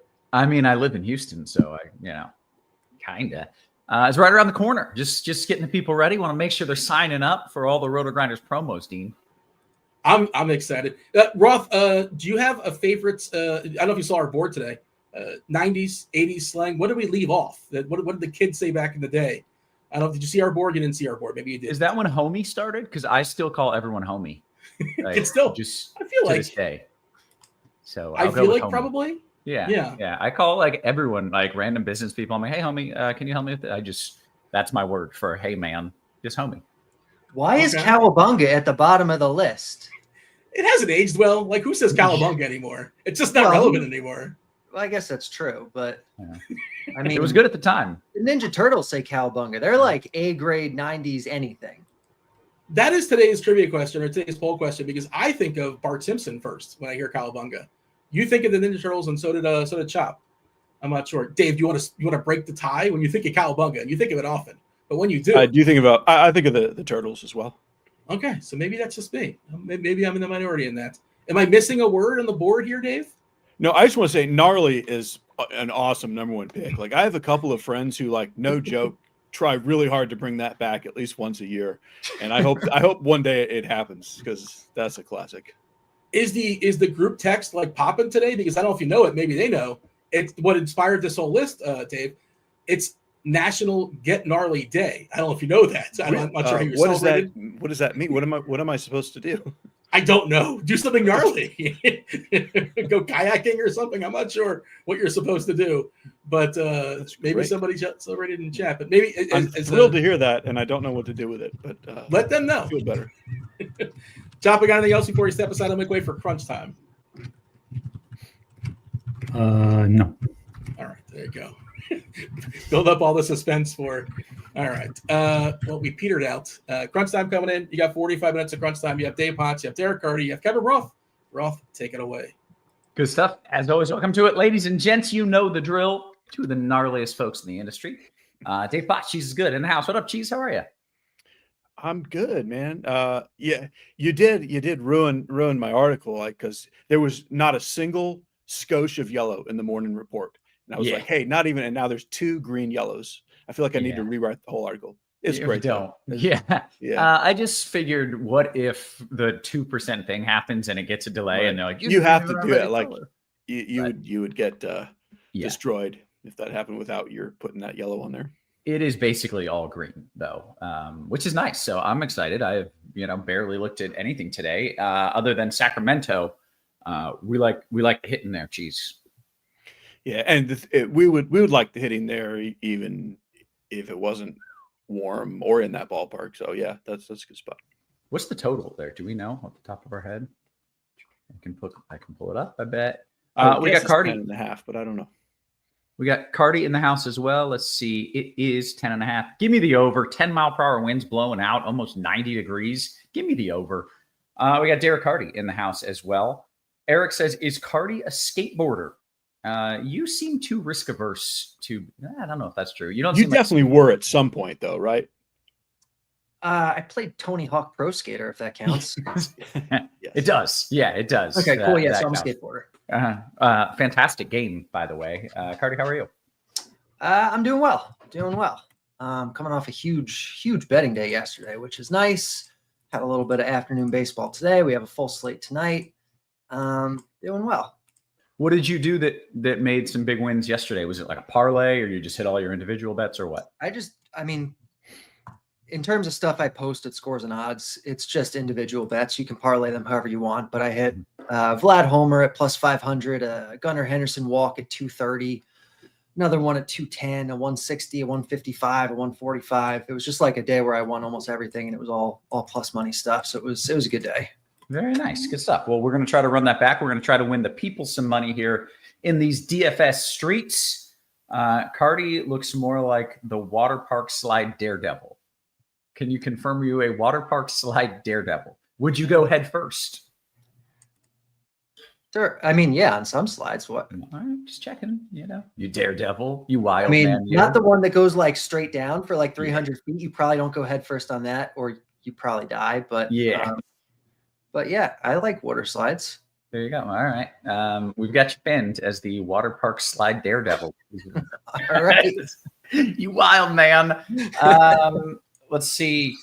John says, hey, Cheese, I want you to know, we're going to get to the content in just a minute, but since there's no weather, we can kill time. Cheese, you don't have to change your oil every 3,000 miles anymore, FYI. Yeah. I actually know that. It just made the article funnier to say 3,000 miles. Yeah.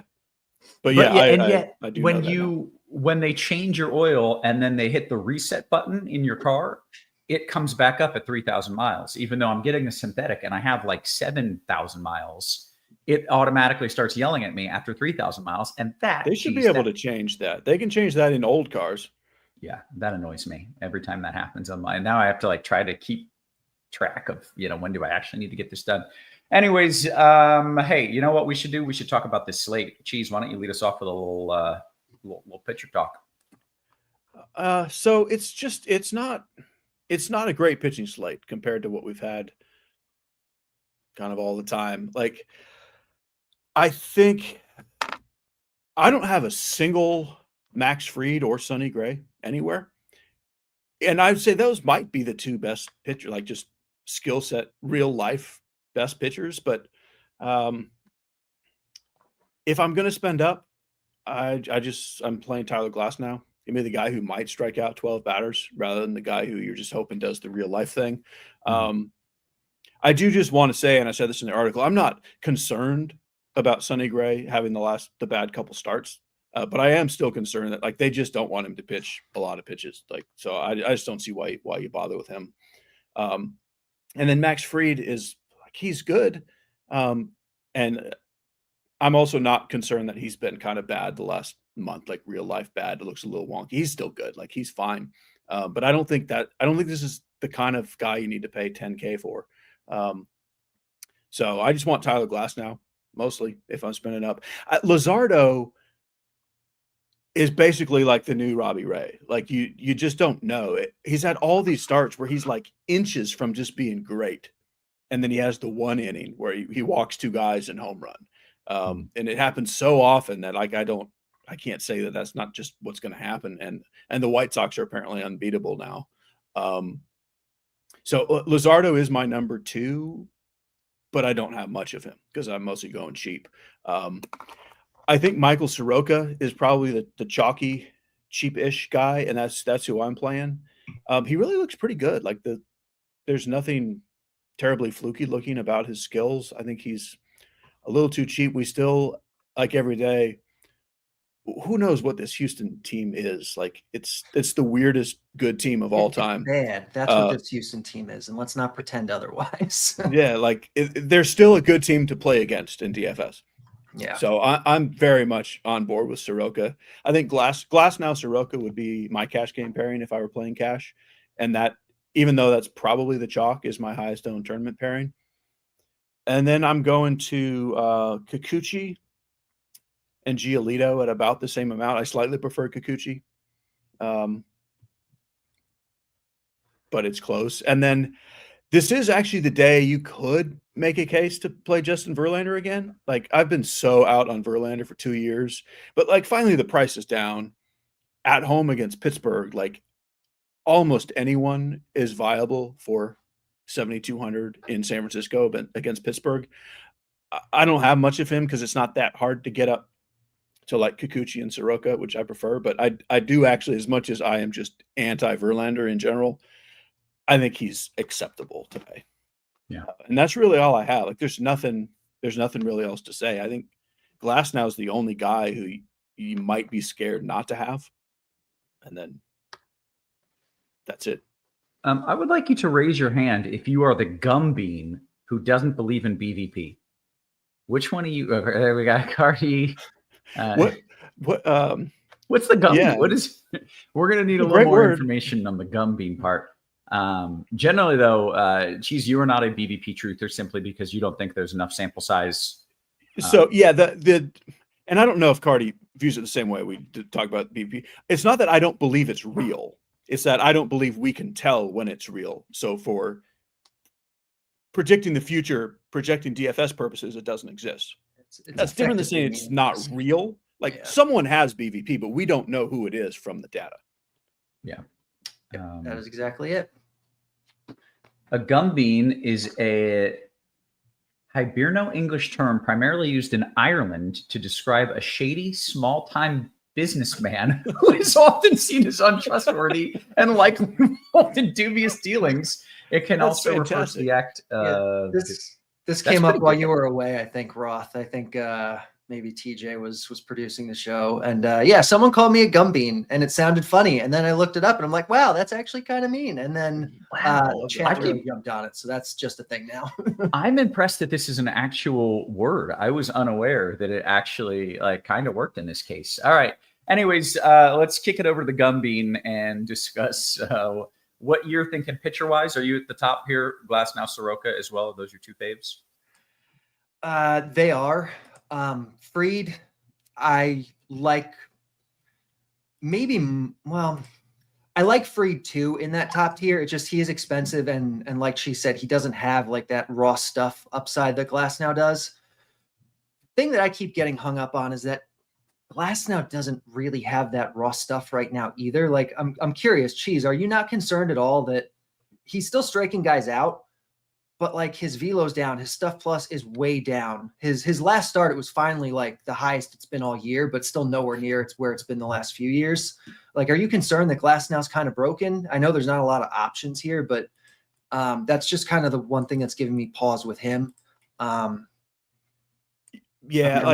like that. It popped back up. Like it came back up to a fine enough level last start. It's just like he's so good for so long. And we've seen like he's kind of, because he's hurt so much, I don't even know what his baseline is. Yeah. So short answer, yes, I'm concerned, but on this slate, he's still like just way ahead of everybody else for me. That's kind of my thoughts too. And then Soroka, I really like at his price. Even in tournaments, like he'll be kind of chalky, like she said, but I don't think he's going to be crazy chalky. And I think he is quite a bit better than, like, I don't think that low range tonight is particularly good. I think some of the guys Cheese mentioned, Giolito, Verlander, are interesting, but beyond that, like, I don't like any of the other cheap guys. So just going with a bunch of Soroka, I think is fine tonight because he is a decent pitcher. The matchup is good. He's too cheap. Like, you're definitely playing him in cash. And then I think you probably pair him with Glasnow.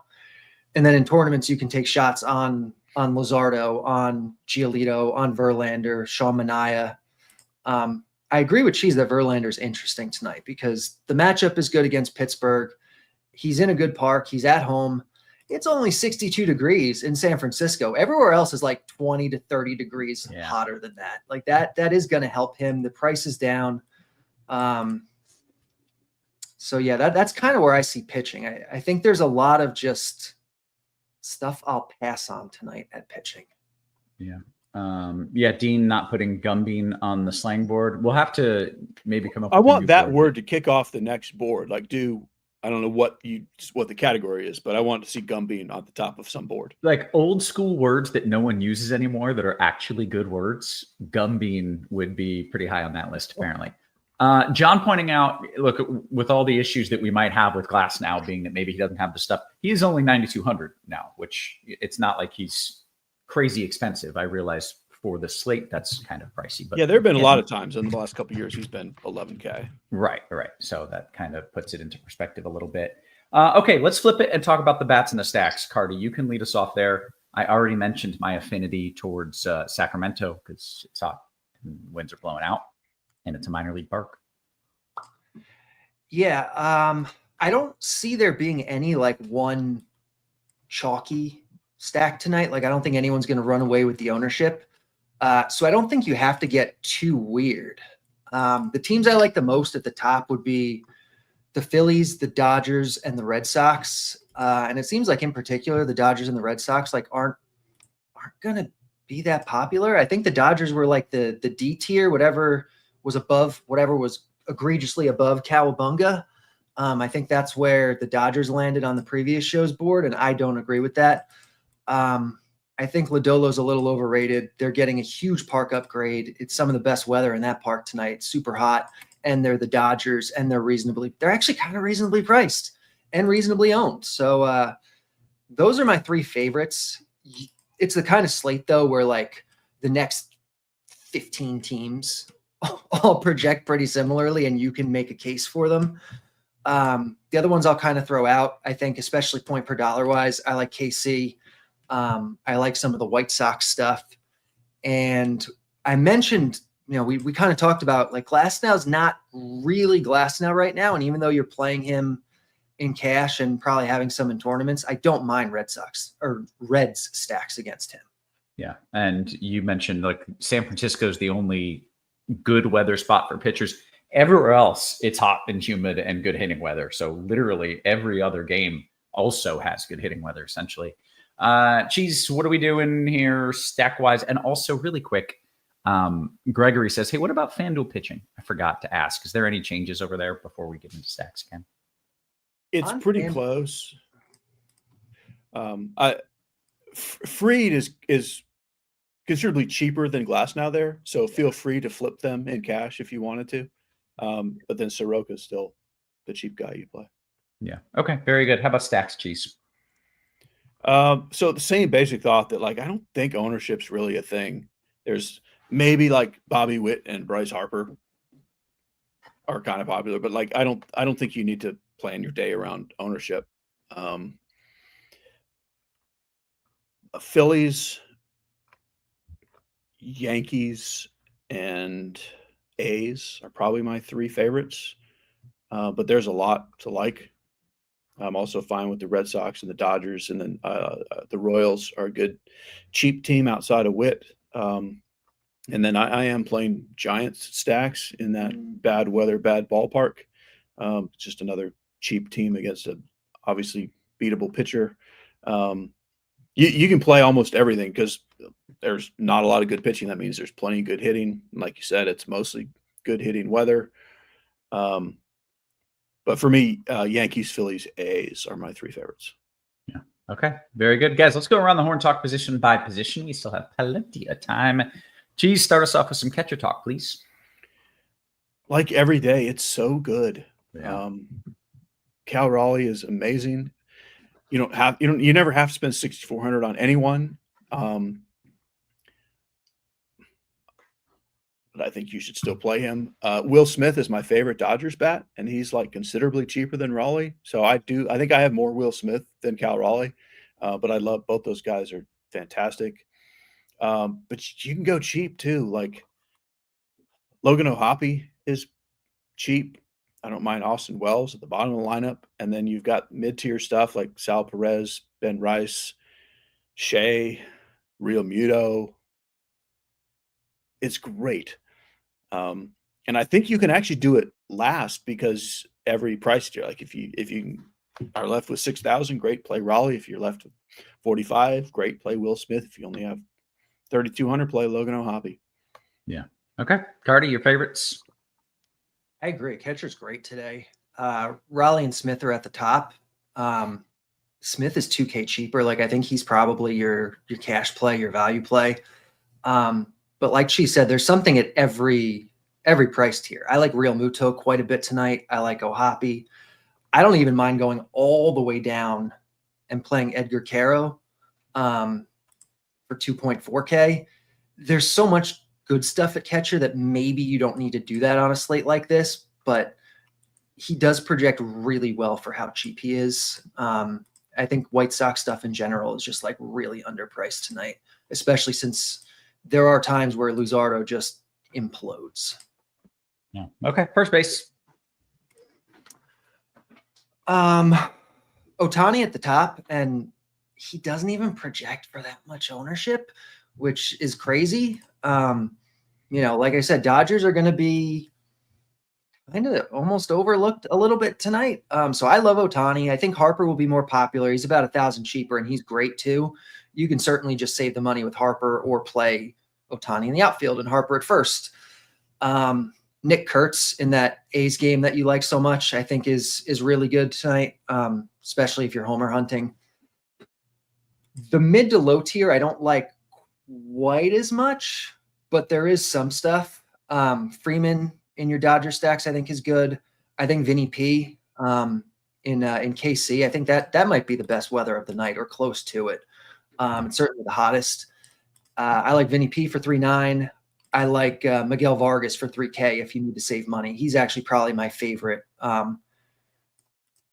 price and ownership considered play tonight is Vargas. Okay. Cheese. Yeah, first base is great as well. It's hard to play Ohtani just because like Harper and Kurtz are $1,000 less and also look fantastic.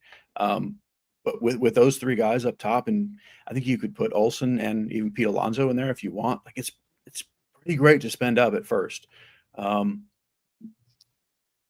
But like with Vinny P in particular for 39, or Carty mentioned Vargas, and you can do Andrew Vaughn down there. Like you can punt too. It's kind of like catcher where I don't think you necessarily have to just say this is my first baseman. You can kind of wait and see what you have as to whether you go up or not.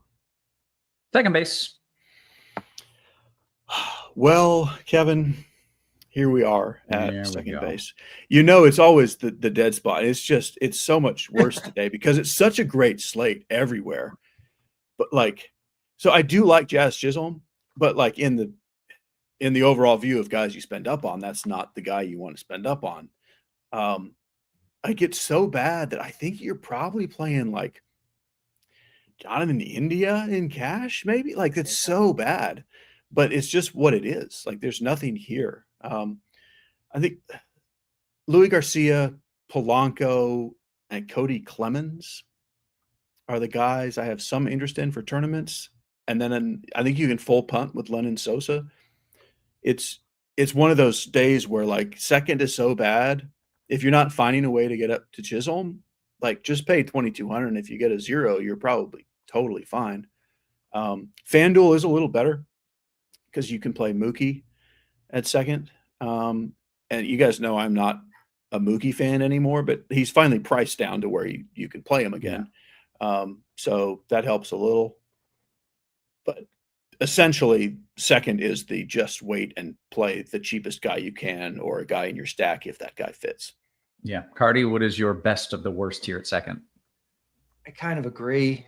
The tier I like the most is that like mid 3K tier with Louis Garcia, Jonathan India. I think they're probably the guys you're considering for cash.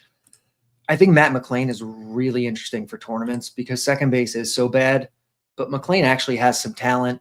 It's a good environment today. And, you know, he's facing Glasnow. So he's going to be super low owned and you get some leverage. And Glasnow is maybe not himself. And Glasnow is super easy to steal against if you get on base. Like anybody can run on Glasnow. So I think McLain's the most interesting for tournaments for me. Okay. I think that takes us to third base, which is hopefully a little more fun to talk about, Carty. Yeah, even though we mentioned San Francisco being like easily the best pitching environment tonight, Matt Chapman for 3.9K against lefty Bailey Falter is hard to pass up. Matt Chapman is really good. Bailey Falter is really bad. He's got the platoon advantage. He's way too cheap. That's the guy that I want if I can. Tommy Edman for 600 less in the Dodgers lineup, I think is definitely fine if you need to save a little bit of money. I think in that same tier, guys like Royce Lewis is fine. I don't love the high end of third base that much tonight. Like you can pay for Machado, but I don't want to pay 5.2 against Manaea. I don't want to pay almost 5K for Alex Bregman outside of Fenway. Like it's just, Rafael Devers is lefty. I'd rather just play Chapman. I really don't like third base that much tonight. So Give me lots of Chapman, please. Yeah. Cheese, third base. I see Chapman's got the rainbow tag there, which means you tagged him. Yeah, I have so much Chapman. I have more Chapman than any pitcher, even. Like, he's my highest owned player. It's very rare that a hitter is my highest owned player, even ahead of pitchers. And I don't think he's even going to be popular. Right. I mean, you look at his projected ownership. He's top 10, but he's not chalky. Yeah, like I don't think it's not an issue. So I love him. There's more. Like, if I'm spending up, it would be Machado for me. And then there's plenty of other like okay stuff. Michael Garcia, Royce Lewis, Josh Young, they're all kind of in my pool at some point, but Ryan McMahon even. But I just have a lot of Chapman. Yeah. Real quick before we go to short, Cheese, could you remind me the two cash pitchers? Our guy Cow, who was always hanging out with us, came a little late and missed it. Glasnow and Soroka. Soroka, that was the guy I couldn't remember. Thank you. Okay, shortstop, Cheese. What are we doing there? Bobby Witt. I do think Witt will be kind of popular, but also I don't have nearly as much Bobby Witt as Matt Chapman because shortstop has a lot more plays that I really want. I love Zach Neto. I love CJ Abrams. I want like Betts or Trey Turner in their stacks. Trevor Story, Adames, a bunch of guys who I definitely want if I'm stacking those teams. But as far as a one-off, like if the rest of my lineup is not just everything of the most popular plays, I'll just play Witt if I can afford him. Otherwise, Neto is next for me and Abrams is after that. But it's super deep. And I don't think this is the position you need to throw cheap darts. Yeah. Carty, who are you spending up on here? Witt's the guy I like the most. I am tempted by the Mookie price, but I'm with Cheese. Like, I'm really not a big Mookie fan these days. Like, he does not look like the same guy this year. All of his underlying stuff is down. There's really hasn't been much sign of life. I think I'd rather just find the money to get up to Witt. I like Nito. I agree. I don't think you have to dip into the low range too much. I'd say maybe the exception is Willie Adames for the same reasons as Chapman. Obviously, the position's deeper. But a guy with his power against Bailey Falter, I do have interest in at his price. And then in GPP, I think Ellie De La Cruz is my favorite guy because, again, I think the leverage stuff off of Glasnow is nice. No one's going to play him. And this is a spot where even if he doesn't homer off of Glasnow, like he could legitimately steal first and second every time he gets on base. Yeah. Okay, very good. That brings us to the outfield. Carty, you get the honor. What are we doing?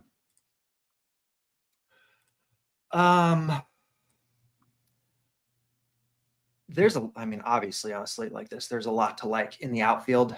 I think Kyle Schwarber is probably going to be the chalkiest, and he's definitely good. Like, if you can get to Schwarber, that's great. He's only 300 less than Ohtani though. So like if you have that much money, you can also just play Ohtani.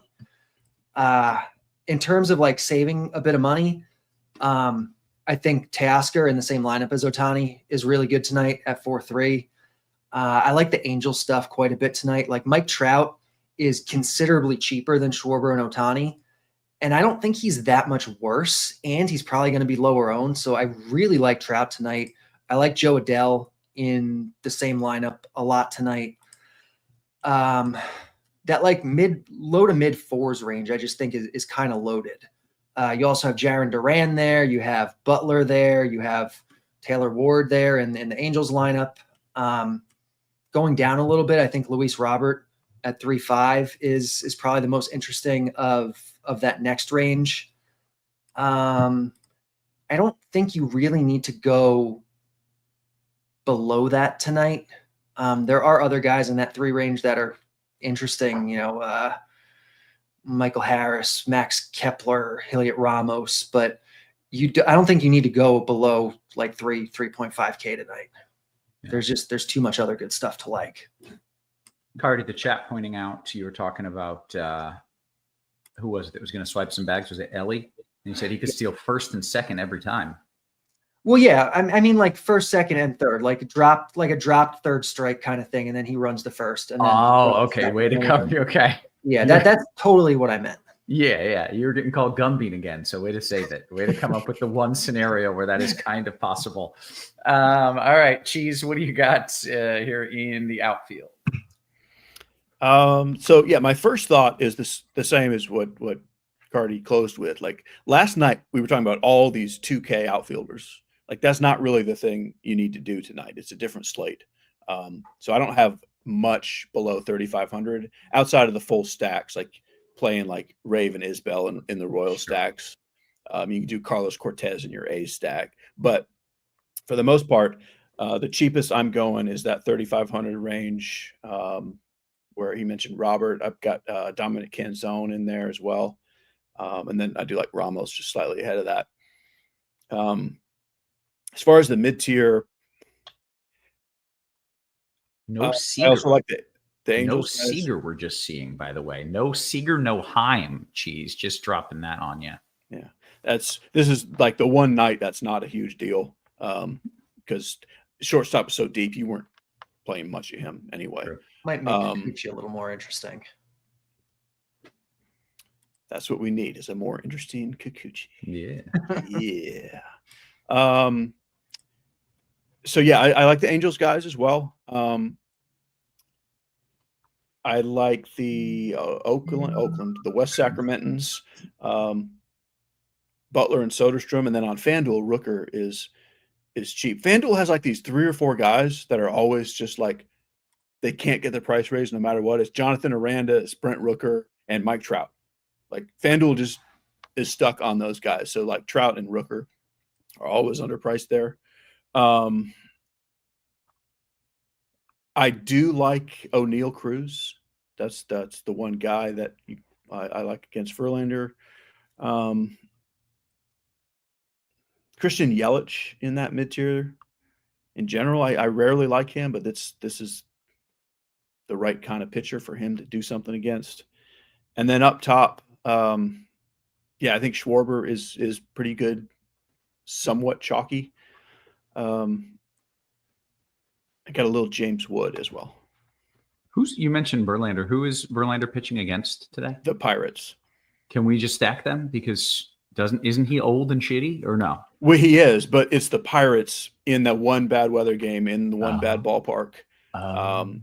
Yeah, like if Verlander was pitching in any of these other games against any of these other teams, that would be your stack. Oh, that's why I was like, how have we not brought this point up yet? Okay, he's in the one bad weather game. Yeah, that's why we're saying like this is one of the only times all year you can make a case to play Verlander. Like it's the Pirates in San Francisco. Okay, all right. For what it's worth, let's see. Chief says it does look like Heim is in the lineup. So I said Heim was out. It looks like Heim is in, batting 6th. So that's on me. It's definitely not on producer Steve, who typed in the chat. Well, so when the lineup came up, it had a blank spot in the 6th spot in the lineup. I'm not even making that up. It was blank, and I just refreshed. Yeah, lineup HQ said it removed his projection. That's why I said it. Yeah, right, he was fair. gone for Your a minute excuse. there. You're not making that up. Okay. Anyways, apparently he is in for what it's worth. And this is good timing. Dean pointing out this could be the last time you ever get to play Verlander, like reasonably. Yeah, maybe but it was 2 years ago the last time you could play him, but he's back for tonight. And we'll see what happens. Right. If he at some point in your life won you, 10 grand and you feel obligated to run it back with him, this is your night. This is the last chance.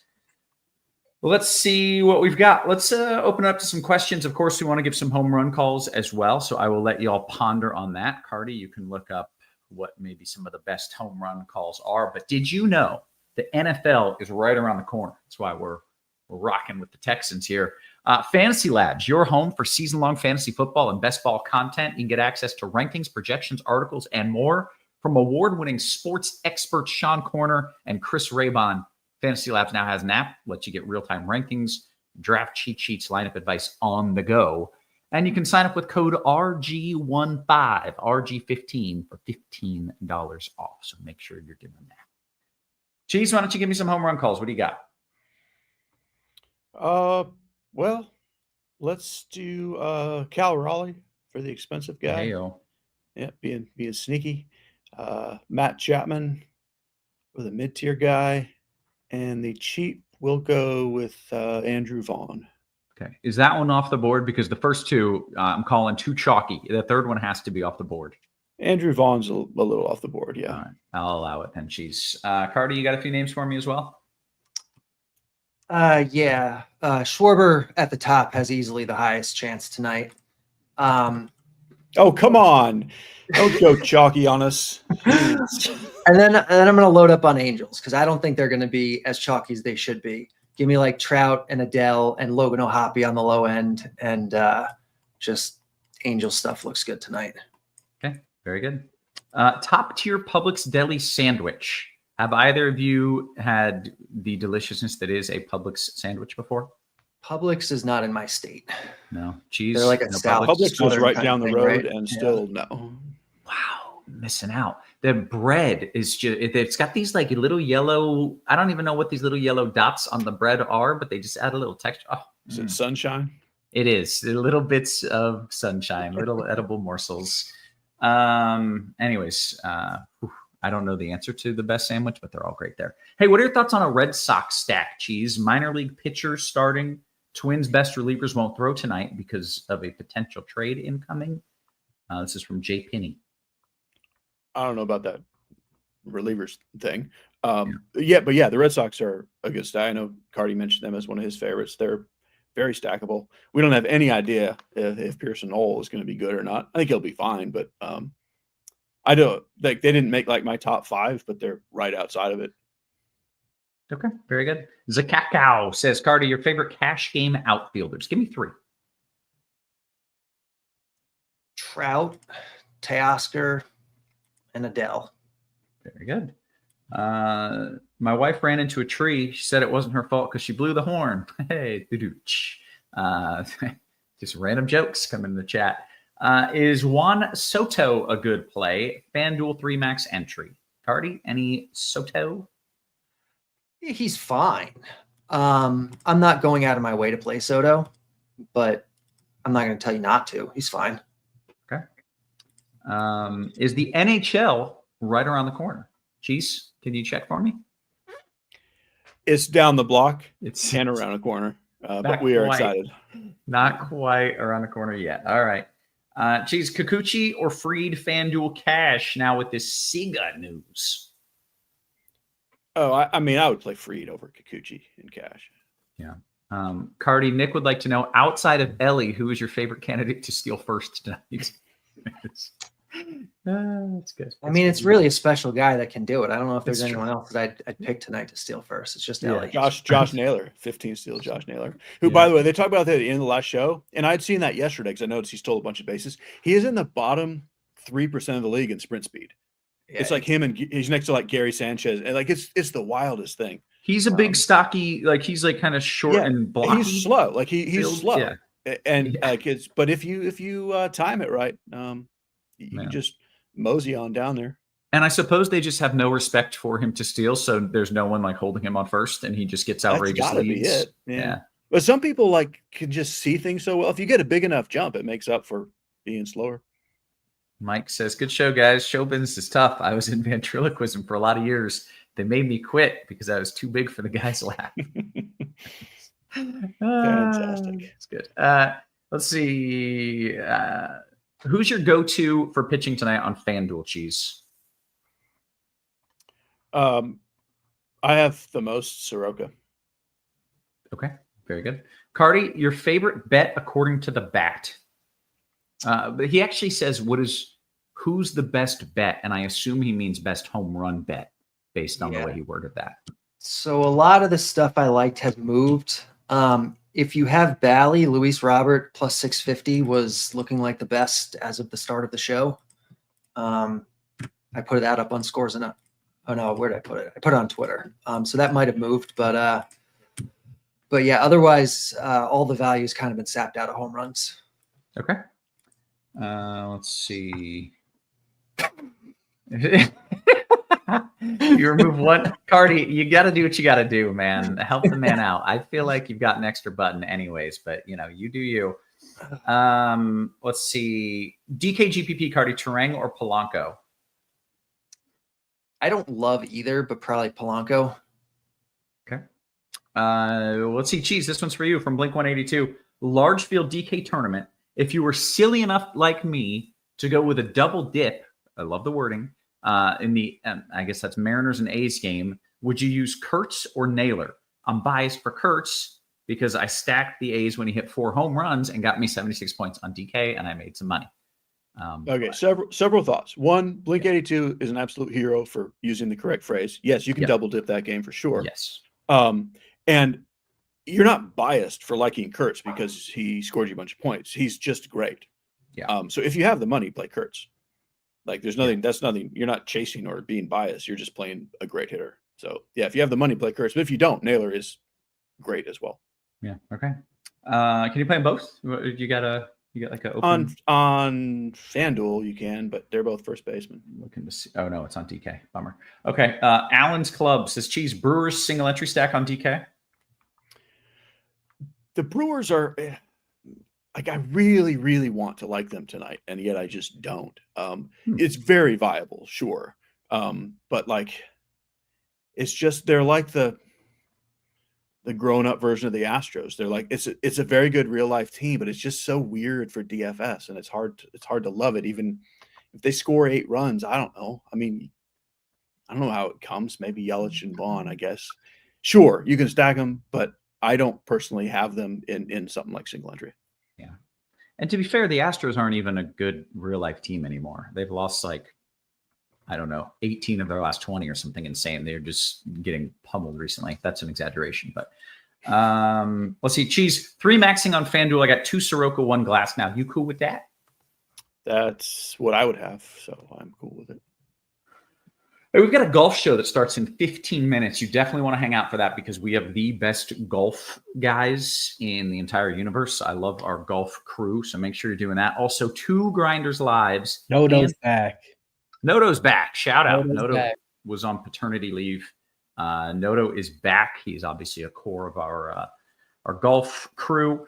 2 Grinders Live, 2 Crunch Times tomorrow. Steve, I should probably talk to. I just found out I have Meet the Principal with Popsicles day tomorrow. So we need to talk about. Do you have to bring the popsicles, or they bring them for you when you get I assume they provide the popsicles. You should check though, because you could really ruin this whole day. That'd be embarrassing. Yeah. Yeah, gotta figure that out. DK Cash Carty, hey, Glass now. DK Cash. 2 things that everyone thinks you hate, apparently. Glass now or BVP. You have to pick one. I'll pick Glass now. Yeah. I think you play Glass now in cash. I just think in tournaments, there's a lot of reasons to stack against him. Yeah. Okay. DKGPP Carty in the outfield, 4,600. I'm leaning Butler or Ward. Is there anyone else that I should be thinking? I feel like you mentioned Ward a few times. Yeah, I think you play Butler before Ward. If you have the extra 100 to get to Trout, I want to do that. Teoscar's probably in consideration too there. Yeah. Okay. Hoosiers Hang Banner says, Steve, you got to bring back the mustache for football season. Did I see a stash? I missed it when he popped in. A little bit. I thought I caught a little something there. My wife really hates it, but we got to go full. It's not really up to her though, is it? Yeah. Whose mustache is it though? I'll have to sleep in another room. Yeah, well, that does change things a bit. Full Ditka. Just let it go, man. Let's see. We've got about 2-3 minutes here until we hit lock. Noto was pregnant. He wasn't even showing. Yes, he was. Congrats. Comedians in the chat tonight. I know. It's just all of the worst jokes, and I'm here for it. Here we go. Cheese. Joe G says, Tupicito Marciano or Emmanuel Clace? That's not a real question. I know, because Clace just got busted for gambling. I have no idea who this other person is. Did he also do something illegal? Yeah, a couple years ago, he was like a fringe prospect for the Pirates, I think, and he got busted for something like this. I don't remember what it was. Was it a gambling thing? I don't remember. It was something though. It might have been. Let's see. If salary is not a factor, who scores more raw points, Kurtz or the big dumper? Cheese. I'll go with the big dumper, but they both should score a lot. Yeah. All right. Carty, Butler or Teoscar? Who do you prefer? By the way, we are less than 2 minutes until lock. I think Butler's more popular. It's really close, but give me Teoscar, especially in tournaments. Okay. Lightning round. We'll close this out. Carty, favorite second baseman on DK Cash? Thank you. Probably like India. Yeah. Cheese, Houston's Trammell, 2-4 on DK. What are your thoughts? I mean, if you desperately need an outfielder that cheap, he's as fine as most of them. I don't have any tonight, but you can always play an out like a basically minimum salary leadoff hitter if you just desperately need something. Okay. Cheese, Travis says Cubs scored 7 runs against Quinn last time he saw him. Does that mean something to you? No. Now the Cubs are the Cubs. Like you can always play the Cubs. They're officially on my stack every day, no matter what, an MME list. But Quinn Priester is good. Yeah. Okay. Will the White Sox be chalky? No, right. No one's chalky. So. There is no chalk does not exist. Verlander and Rooker, Carty, or Corbin and Butler, DK Largefield. Verlander, Rooker, or Corbin Verlander, and Butler. Rooker. Ooh, baby. Vaughn, Melton, or Trammell Toro, Carty. Vaughn, Melton, or Trammell Toro. Literally none of those guys are on my radar tonight. Yeah, that is fair, man. That is fair. Guess what? We have hit the lock.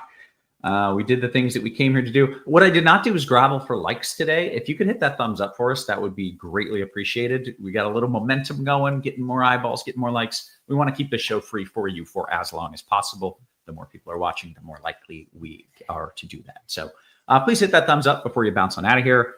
We are going to jump on out. So for Carty and for Cheese and for our wonderful production crew, always working hard behind the scenes. Guys, we appreciate you. We love you. And we will catch you tomorrow. You have been. Don't forget, golf starts in 10 minutes. Crunch.